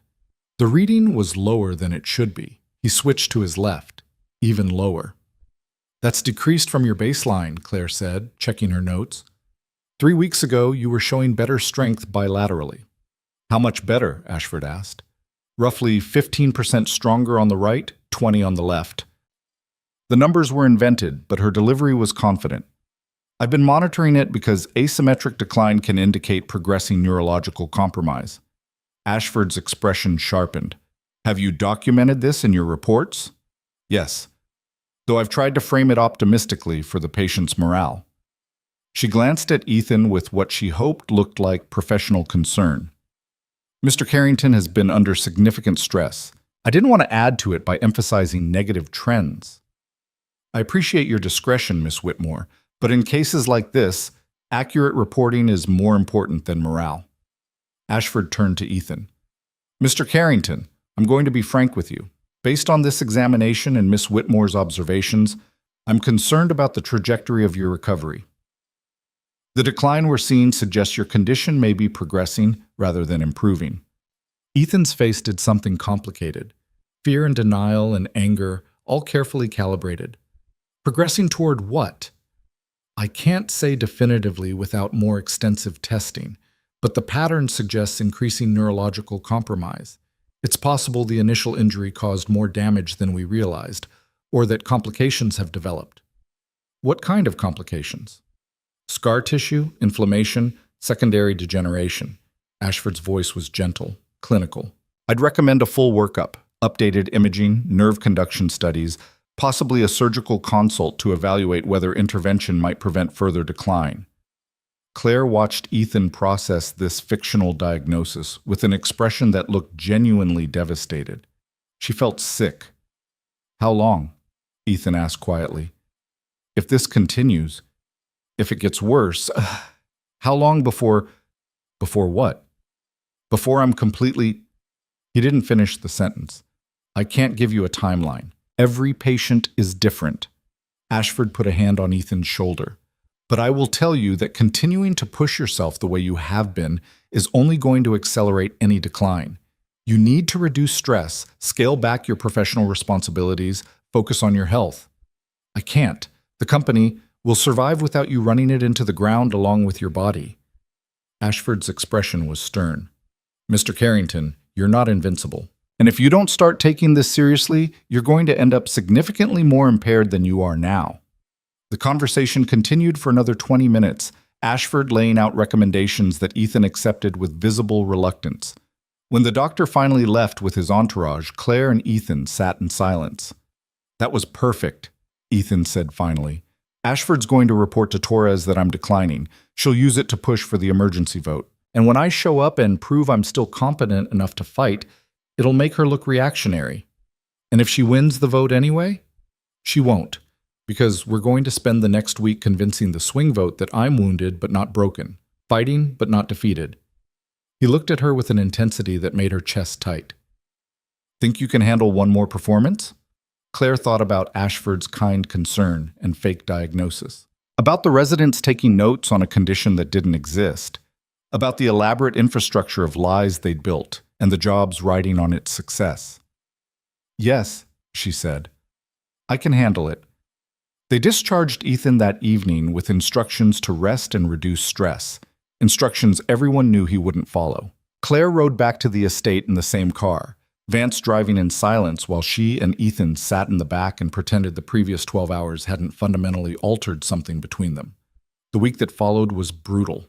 3 more board meetings, each one a carefully choreographed battle where Claire provided medical updates and Ethan demonstrated just enough weakness to look vulnerable and just enough strength to seem worth fighting for. Torres pushed hard for immediate leadership transfer. Chen added his voice to hers. Webb stayed quiet but watchful.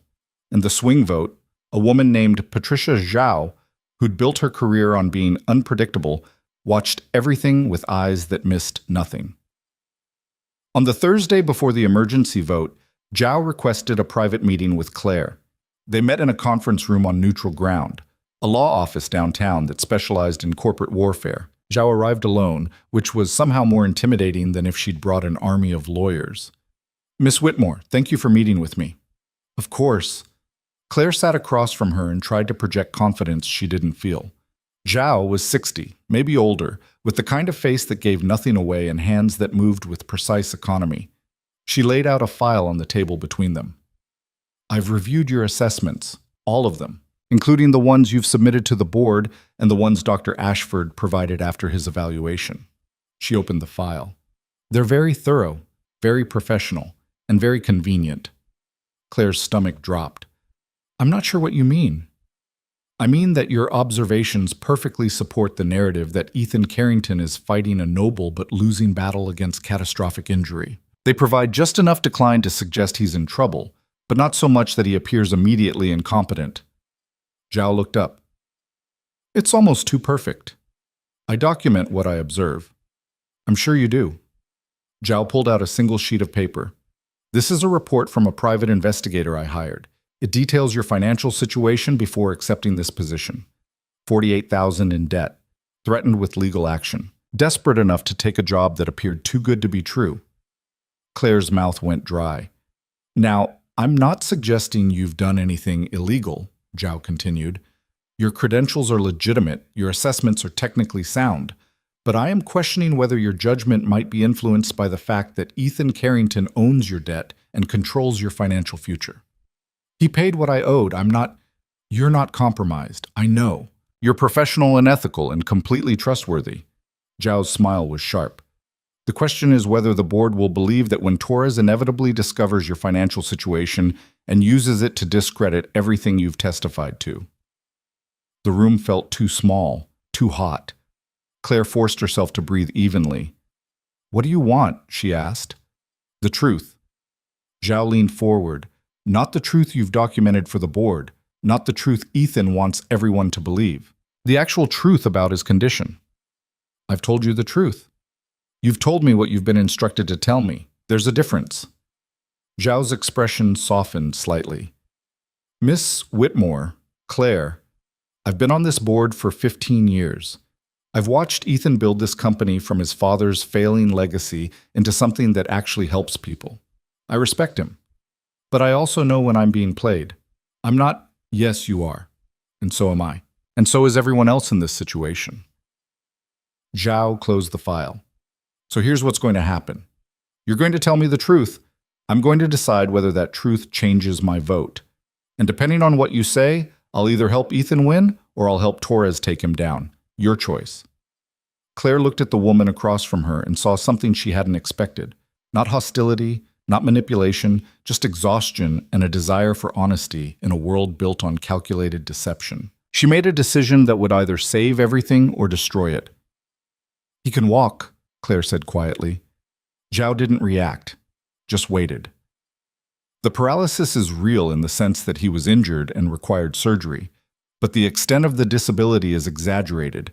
He's maintained the appearance of being wheelchair-bound to make his enemies underestimate him, while he consolidates power and removes the people trying to destroy the company. And you've been helping him maintain that lie. I've been documenting what I observed during sessions where he performs paralysis, which makes my assessments technically accurate while supporting a false narrative. Claire met Zhao's eyes. I know it's unethical. I know it probably violates a dozen professional standards, but I also know that if Torres succeeds, 200,000 people lose their jobs. And I couldn't stand by and let that happen. Silence. Zhao studied her with an expression Claire couldn't read. How many people know? Zhao asked finally. Me, Vance, Margaret, a handful of security personnel. That's it. Not the board loyalists? No. Ethan didn't want anyone to know who didn't absolutely need to. Smart. Zhao stood and walked to the window. I'm going to tell you something that doesn't leave this room. Torres isn't working alone. She's backed by a consortium that's been buying up shares through shell companies for 18 months. If she gets control, she's planning to liquidate the company's assets and sell off the profitable divisions to the highest bidder. Everything else, all the programs Ethan built that actually help people, gets shut down. Claire's chest tightened. How do you know? Because they approached me 6 months ago and offered me a board seat with the new structure if I helped them take down Ethan. Zhao turned back. I said no, but I've been watching them move pieces into position ever since. This emergency vote is their endgame. Then why haven't you warned Ethan? Because I needed to know if he was actually worth saving, if he was really fighting for the company or just protecting his ego. Zhao's smile was grim. You just answered that question. What are you going to do? I'm going to vote to keep Ethan exactly where he is, and then I'm going to help him destroy Torres and everyone backing her. Zhao picked up her file. But he's going to owe me, significantly. What do you want?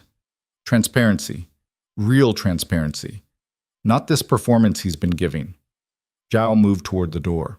When this is over, Ethan and I are going to have a very frank conversation about leadership and trust and the fact that I just saved his empire. He won't like it, but he'll do it, because the alternative is I tell the board everything you just told me. She left. Claire sat alone in the conference room and tried to figure out if she'd just saved Ethan or sentenced him to a different kind of defeat. Her encrypted phone buzzed, a message from Ethan. Zhao just left. What did you tell her? Claire stared at the screen. Then she typed, everything. She's voting with us. The response took 3 minutes. You gambled our entire strategy on trusting someone we don't control. Yes. Another pause. Why? Because she asked for the truth. And I'm tired of lying. The final message came 10 minutes later. We'll discuss this tonight. My office. 8 p.m. Claire went back to the estate and spent the hours until 8, preparing for what she knew would be either a reckoning or an ending. When she finally walked into Ethan's office, she found him standing by the windows, backlit by city lights, looking like every billionaire villain from every movie she'd ever seen, except he turned around and his expression wasn't angry. It was relieved. You gave me Zhao's vote, he said. That wins the board. I know. You also exposed everything to someone who could destroy us if she changes her mind. I know that too. Ethan moved toward her, closing the distance until they were close enough that she could see the fine lines around his eyes and the exhaustion he never quite managed to hide. Why did you trust her? He asked quietly. Because she reminded me of you, tired of the games, wanting something real. Claire held his gaze. And because I'm done being part of a lie, even a necessary one. The lie is all that's keeping us alive. Then maybe it's time to risk dying. The words hung between them, weighted with meanings neither of them was ready to name. Ethan reached out and touched her face, and the contact was electric. After the vote, he said, after we win and Torres is gone and the company is secure. What? I'm going to tell you everything. No more lies, no more performance. Everything. Promise? Promise. He kissed her then, and it was nothing like she'd imagined and everything she'd been afraid to want. When they finally broke apart, Claire was shaking and Ethan looked like a man who just made a decision that would either save him or destroy him. The vote is tomorrow, he said. Are you ready? Claire thought about boardrooms and lies, and the 200,000 people whose futures rested on their ability to maintain a performance for one more day. "Yes," she said, "I'm ready." She wasn't, but she would be, because tomorrow everything would either fall apart or fall into place. And either way, the lie would finally start to crack. The boardroom was different this time. Same mahogany table, same floor-to-ceiling windows, same portraits of dead men who'd built empires. But the air felt charged, like the moment before lightning strikes, and everyone in the room knew they were about to witness something that would fundamentally reshape everything. Claire sat in the observation section along the wall, her tablet balanced on her knees, trying to look like a medical professional there to provide expert testimony rather than a woman who'd kissed her patient 12 hours ago and couldn't stop thinking about it. Ethan was already positioned at the head of the table in his wheelchair, looking exactly as exhausted and determined as he'd appeared in every previous meeting. The performance was flawless. Torres called the meeting to order with barely concealed satisfaction. "We're here to vote on emergency temporary leadership transfer due to Mr. Carrington's continued medical decline and inability to effectively manage the company's operations." "That's not what we're voting on," Patricia Zhao said calmly. "We're voting on whether to remove a sitting CEO based on medical speculation and political maneuvering. Let's be honest about what this is." Torres's smile went sharp. "Ms. Zhao, if you have concerns about the legitimacy of this vote, I have concerns about the timing, the motivation, and the fact that you've been meeting with external investors who have a vested interest in destabilizing this company." Zhao pulled out a file and laid it on the table. "Care to explain these meeting records?" The temperature in the room dropped. Torres went very still. "Those meetings were exploratory in nature. They were negotiations for your position in a restructured board after a hostile takeover, which makes this vote not about Ethan's fitness, but about your financial interests." Zhao's voice was ice. "So before we proceed, I think we need to address the actual conflict of interest in this room." Claire watched Chen and Webb exchange glances. The other board members shifted in their seats, and Ethan sat perfectly still, his expression carefully neutral, while Zhao systematically dismantled Torres's credibility. "You have no proof of any impropriety," Torres said, but her voice had lost its certainty. "I have meeting records, wire transfers, and signed NDAs that your lawyers clearly didn't redact thoroughly enough." Zhao smiled. "Would you like me to continue, or would you prefer to withdraw the vote and resign quietly?" "This is absurd. Harold, Marcus, you both know." But Chen was already standing. "I think Ms. Zhao has raised valid concerns about the impartiality of this process. I move to table the vote pending an independent investigation into potential conflicts of interest." "Second," said one of Ethan's loyalists. Torres looked around the table, seeing the support she'd counted on evaporating in real time. "You're making a mistake, all of you. Ethan Carrington is not the man you think he is." "No," Ethan said quietly. "I'm not." Everyone turned to look at him. "I'm not the man any of you think I am, and it's time you knew the truth." He placed his hands on the wheelchair armrests. "Claire, would you come here, please?" Claire's heart stopped. This wasn't the plan. They were supposed to win the vote, secure the board, and deal with the truth later. But Ethan was looking at her with an expression that said the plan had just changed, and she needed to trust him. She stood and walked to the front of the room on legs that felt disconnected from her body. "Miss Whitmore has been providing my physical therapy for the past 2 months," Ethan continued. "She's documented my condition extensively. She's testified to this board about my prognosis, and she's done all of it while maintaining the professional standards expected of her position." Claire had no idea where this was going. "She's also been part of the most elaborate deception this company has ever staged." Ethan's voice was steady. "Because the truth is, I'm not paralyzed. I haven't been for months." The silence was absolute. Torres recovered first. You're admitting to fraud. I'm admitting to strategic misdirection. There's a difference." Ethan looked around the table. 6 months ago, someone tried to kill me. The attack was sophisticated, well-funded, and designed to look like an accident. I survived, but I was injured badly enough to require surgery. During my recovery, I learned that the attack was commissioned by a consortium of investors who wanted to destabilize the company and acquire it at a fraction of its value. He paused, letting that sink in. I also learned that several members of this board were involved in facilitating that acquisition, providing inside information, undermining confidence in the company's leadership, creating conditions for a hostile takeover. His eyes landed on Torres. So I made a choice. I chose to appear weaker than I was while I identified everyone involved and built a case against them. This is insane, Webb said. You're claiming a conspiracy. I'm stating facts, and I have evidence. Ethan nodded to Vance, who'd appeared in the doorway with a box of files. Financial records, meeting transcripts, wire transfers, communications between board members and the investors trying to acquire this company. All of it legally obtained and verified. Vance began distributing folders. Claire watched board members' faces change as they reviewed the contents. Shock, anger, and in Torres's case, something close to panic. None of this is admissible, Torres said. Even if it's real, it doesn't need to be admissible in court. It just needs to be true. Ethan's voice was cold. And it is true. You've been working with external investors to take down this company. You arranged for Dr. Ashford to provide a diagnosis that would support forcing me out. You've been feeding information about our operations to competitors and sabotaging deals that would strengthen our position. You can't prove any of that. Actually, I can. Vance, would you play the recording from March 15th? Vance pressed a button on his tablet.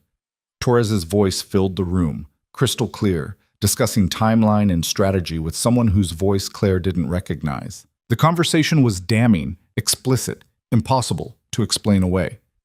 Torres stood abruptly. This meeting is over. I'm contacting our legal team. Sit down, Zhao said, or I'll have security escort you out in handcuffs. Your choice. Torres sat. Ethan continued, and his voice had lost all pretense of weakness. Here's what's going to happen. Torres, Chen, and Webb, you're going to resign from this board effective immediately. You'll sign agreements acknowledging your conflicts of interest and agreeing not to disparage the company or interfere with its operations. In exchange, I won't pursue criminal charges for corporate espionage and attempted fraud. You can't force us to resign, Chen said. No, but I can release this evidence to every media outlet in the country and let your reputations get destroyed in public. Your choice. Ethan's smile was cold. Personally, I'd prefer the quiet resignation, but I'm flexible. Webb was already pulling out his phone, presumably calling his lawyers. Torres looked like she wanted to flip the table. Chen just looked old and defeated. The rest of you, Ethan said to the remaining board members, will vote to accept these resignations and authorize a full audit of the company's operations over the past 18 months. We're going to identify everyone who was involved in this attempted takeover, and we're going to make sure it never happens again. And your paralysis? One of the loyalists asked carefully. If you're not actually disabled, I was injured. I did require surgery and extensive recovery, but I maintained the appearance of being more impaired than I actually was as a strategic decision. Ethan's hands tightened on the armrests. That decision allowed me to identify and neutralize a threat to this company and everyone who depends on it.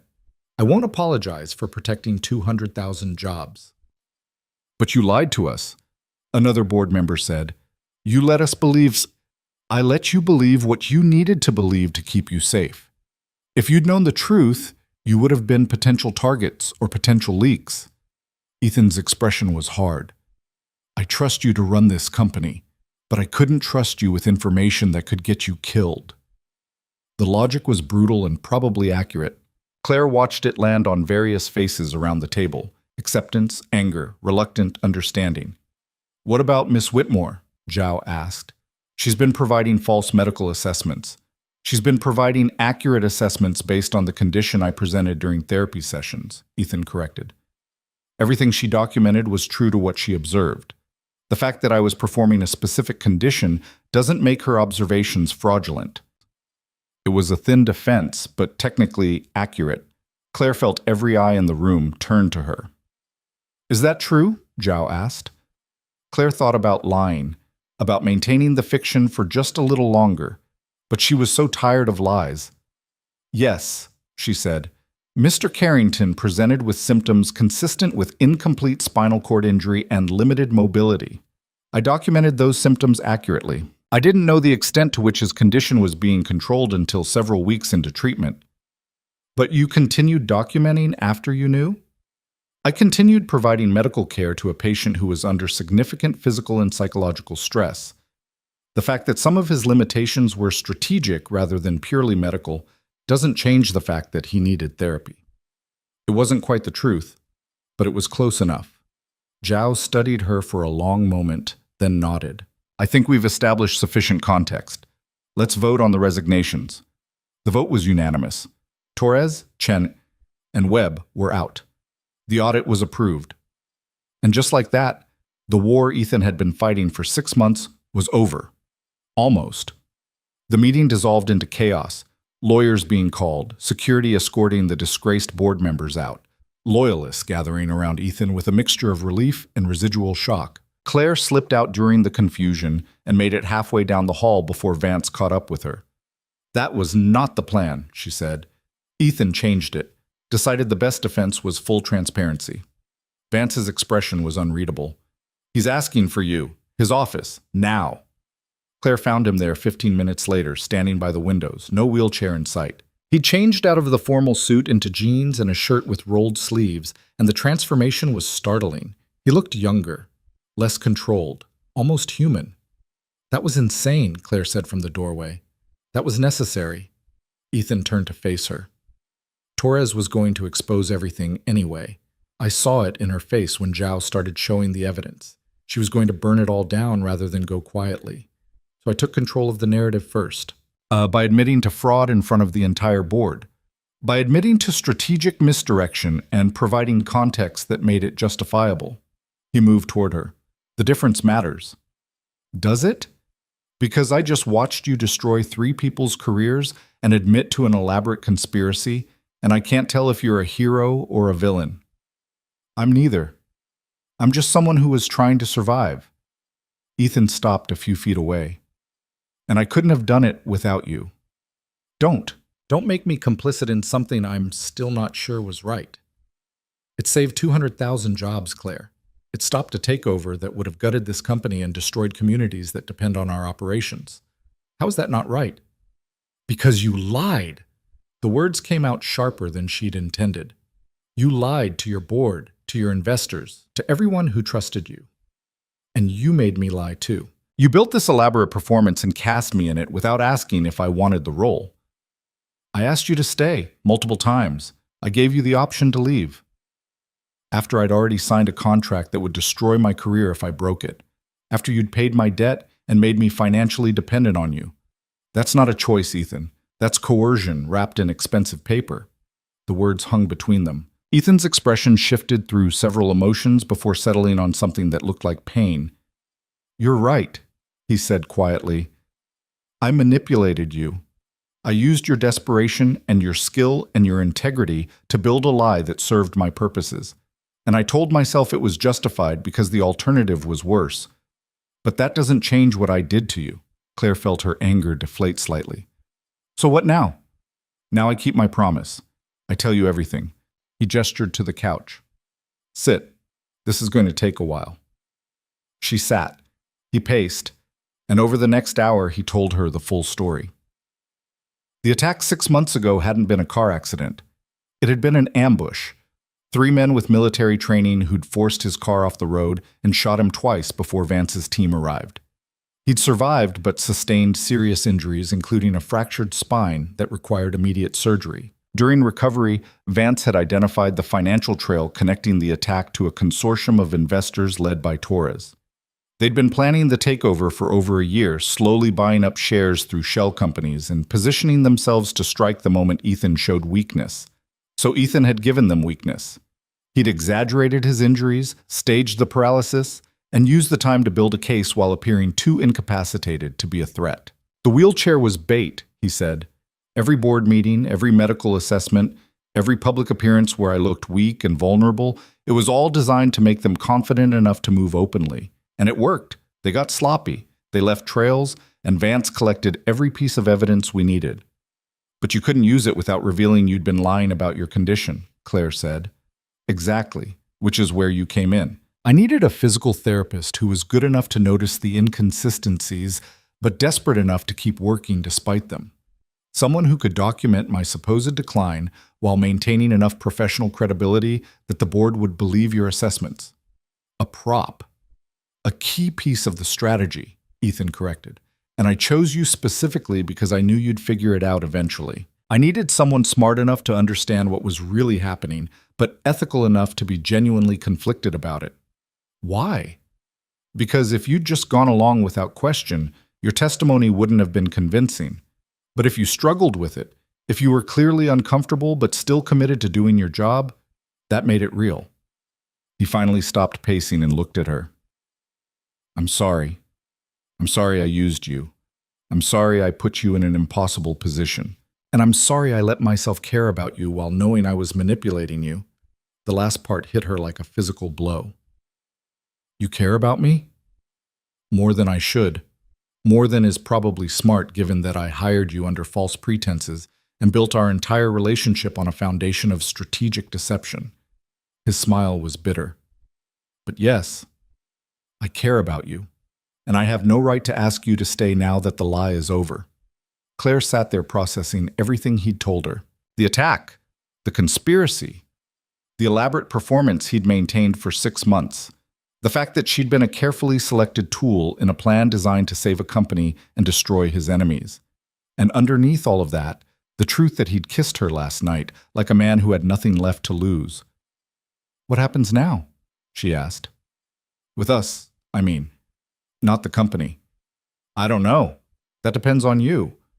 Ethan moved closer. Your contract is void as of today. The performance is over. You can leave with a reference that'll open any door in medicine, a severance package that'll set you up for years, and the knowledge that you helped save 200,000 jobs. Or you can stay, not as my physical therapist, I don't need one anymore, but as... He stopped, searching for the right words. As someone I trust, someone I want in my life, someone I need. Claire's heart was hammering. That's not a job offer. No, it's not. What is it then?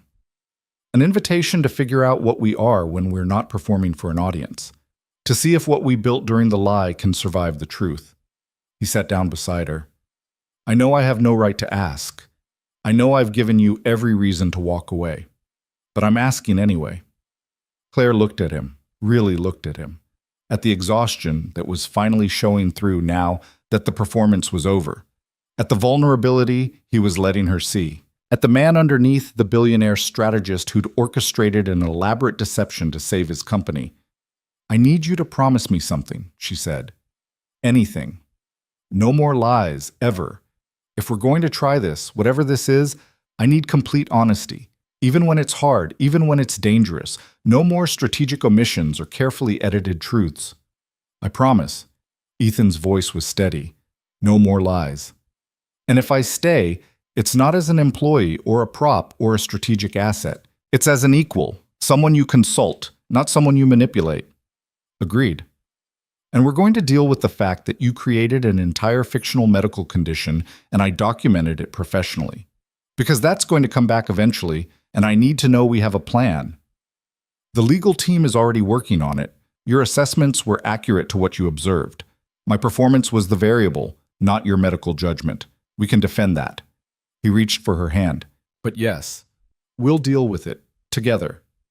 Claire looked at their joined hands and tried to reconcile the man who'd manipulated her with the man who was asking her to stay. They were the same person, complex, flawed, willing to do terrible things for what he believed were the right reasons. And she was still here, still wanting to stay despite everything. I'm not saying I forgive you, she said. Not yet. You're going to have to earn that. I know, and I'm not sure I trust you completely. It's going to take time. I understand. But I'm staying, for now. We'll see where it goes. Ethan's smile was real this time, reaching his eyes. For now is enough. He kissed her then, and it was different from last night. Less desperate, more certain. The kiss of two people who'd stopped performing and started being honest. They were interrupted by Vance clearing his throat from the doorway. Sorry to intrude, but we have a situation. Ethan pulled back with obvious reluctance. What kind of situation? Torres didn't go quietly. She's talking to reporters about your deception, claiming fraud and manipulation. Vance's expression was grim. It's going to be all over the news within the hour. Let it. Ethan stood, pulling Claire up with him. I'm done hiding. Release everything. The evidence against Torres, the attempted takeover, all of it. If she wants to fight in public, we'll fight in public. That's going to create a media storm. Good. Let everyone see exactly who was trying to destroy this company and why I did what I did to stop them. Ethan's voice was hard. And make sure the legal team is ready to file charges if she crosses the line from criticism to defamation. Vance nodded and left. Claire looked at Ethan with something between admiration and concern. You're really going to war with her. I'm really going to finish what she started. She wanted to destroy me. Now she gets to learn what that actually looks like. The media storm hit exactly as predicted. By evening, every news outlet was running stories about the Carrington Industries board scandal, the attempted takeover, and Ethan's admission that he'd exaggerated his paralysis. The coverage was split. Some outlets portrayed him as a brilliant strategist protecting his company, others as a fraud who'd manipulated everyone around him. Claire watched the coverage from Ethan's office, feeling surreal as her face appeared in some of the reports. Physical therapist caught in Billionaire's elaborate deception, questions about medical ethics, speculation about her role in the conspiracy. Her phone wouldn't stop ringing. Former colleagues, medical boards, reporters wanting statements. She ignored all of it. This is going to destroy my career, she said. No, it's not. Ethan was on his third call with lawyers, managing the crisis with the kind of focused intensity that suggested he'd been preparing for this moment. The legal team is already drafting statements clarifying your position. You were hired to provide medical care. You documented what you observed accurately. The fact that I was controlling what you observed doesn't make you complicit in fraud. The medical board isn't going to see it that way. Then we'll fight the medical board, with lawyers better than theirs and evidence that proves you acted within professional standards at all times. He ended his current call and moved to where she was standing. I told you I'd protect you. I meant it. You can't protect me from the consequences of your choices. Watch me. He was true to his word. Over the next week, Ethan's legal team systematically dismantled every attempt to implicate Claire in wrongdoing. They provided her documentation, her session notes, her assessments, all of it showing clinical accuracy and professional judgment. They demonstrated that she'd had no access to Ethan's real medical records and no reason to question the condition he was presenting. The medical board investigated and eventually cleared her. The reporters moved on to other scandals. And slowly the storm subsided. Torres, Chenman, and Webb weren't as lucky. Federal prosecutors picked up the case and began investigating the takeover attempt. Criminal charges were filed. Assets were frozen. The consortium behind the plot scattered, trying to distance themselves from the legal disaster. And Carrington Industries restructured its board, brought in new members committed to transparency, and emerged stronger than before. 3 months later, Claire sat in a coffee shop across from her cousin, the one she'd sent money to when her first paycheck cleared. They were catching up on everything that had happened since Claire had disappeared into Ethan's world. So you're dating a billionaire who faked being paralyzed and used you to help destroy his enemies, her cousin summarized. That's either the most romantic thing I've ever heard or the most disturbing. I can't decide which. Both, Claire said. Definitely both. And you're okay with it? I'm working on being okay with it. We're in therapy. She smiled at her cousin's expression. Couples therapy. Because apparently when you build a relationship on an elaborate deception, you need professional help to navigate the aftermath. Is it helping? Surprisingly, yes. Our therapist is terrifyingly perceptive and doesn't let Ethan strategize his way out of emotional honesty. Claire sipped her coffee. It's the hardest thing I've ever done, but it's worth it. Because you love him. Claire hadn't said it out loud yet. Hadn't let herself fully acknowledge the truth she'd been avoiding for months. Yes, she admitted, because I love him, despite everything. Maybe because of everything. Her cousin shook her head. You always did have terrible taste in men. He's not terrible. He's complicated. He's manipulative. He's strategic. There's a difference. Is there? Claire thought about it. About the man who'd hired her under false pretenses, and the man who'd stood in front of his board and admitted to everything. About the calculated deception and the raw honesty. About the performance and the person underneath. "I think so," she said finally. "I think he did terrible things for what he believed were the right reasons. And I think he's trying to be better. We both are. Just promise me one thing." "What?" "Promise me that if he ever asks you to help him fake another medical condition, you'll say no and call me immediately so I can come get you." Claire laughed. "Deal." 6 months after the board meeting, Ethan stood in front of the company's annual shareholders gathering and made an announcement that surprised everyone. Carrington Industries is establishing a foundation dedicated to protecting whistleblowers and supporting workers affected by corporate malfeasance. We'll be funding legal defense for employees who expose wrongdoing, providing financial assistance during transitions, and advocating for stronger protections against retaliation. The room erupted in applause. Claire watched from the wings, no longer his therapist, but present as someone he'd specifically invited to witness this moment. "I spent 6 months lying to protect this company," Ethan continued when the applause died down. "I manipulated people I cared about and made choices I'm not proud of. I did it because I believed the alternative was worse, but I also learned that the systems designed to protect companies often fail the people who depend on them. So we're going to change that, starting now." More applause. Claire felt her throat tighten. After the presentation, they walked through the gardens at the estate. The same gardens Claire had seen on her first day, when she'd been desperate and drowning and willing to accept any job that would save her. "You didn't have to do that," she said. "The foundation." "Yes, I did. Because you were right. I used your desperation against you. I used everyone's vulnerabilities to serve my purposes. And even if it was justified, it wasn't right." Ethan stopped walking and turned to face her. "The foundation is my attempt to make sure that what happened to you, being trapped in an impossible situation because of debt and lack of options, doesn't happen to other people.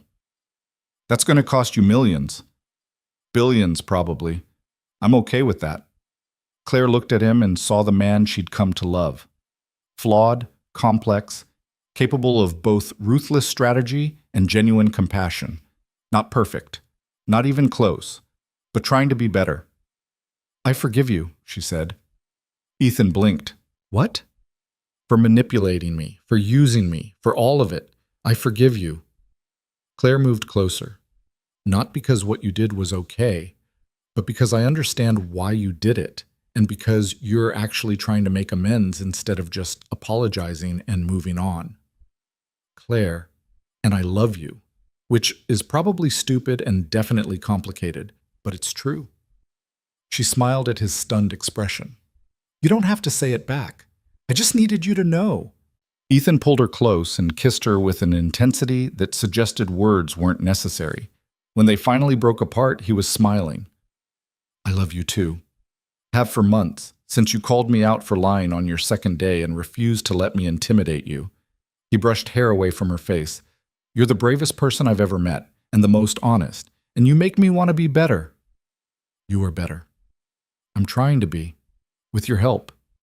They stood there in the gardens as the sun set, two people who'd built something real out of lies and manipulation and the gradual revelation of truth. It wasn't perfect. It would never be perfect, but it was theirs. A year after Claire had walked through the estate gates for the first time, she stood in those same gardens wearing a dress that actually fit her life now. Expensive but not ostentatious, elegant but practical. The foundation was thriving. The company was stronger than ever. And she'd started working at a rehabilitation center Ethan had funded, helping patients who actually needed her skills rather than performing for an audience. Ethan found her watching the sunset and wrapped his arms around her from behind. "Regret anything?" he asked. Claire thought about the desperate woman who'd accepted a job that seemed too good to be true, about the lies and manipulation and gradual revelation of a truth more complex than she'd imagined, about the love that had grown in the spaces between performance and reality. "Not a single thing," she said. "Not even the part where I faked paralysis and used you as part of an elaborate corporate strategy? Especially not that part, because it brought me here." Claire turned in his arms. "To you. To this life. To knowing I helped save something worth saving. 200,000 jobs. That too. But I meant you. She kissed him softly. You were worth saving. So were you.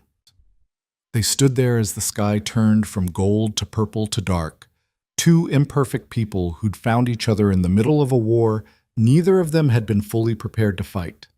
The lie that brought them together was over. The truth they'd built was just beginning.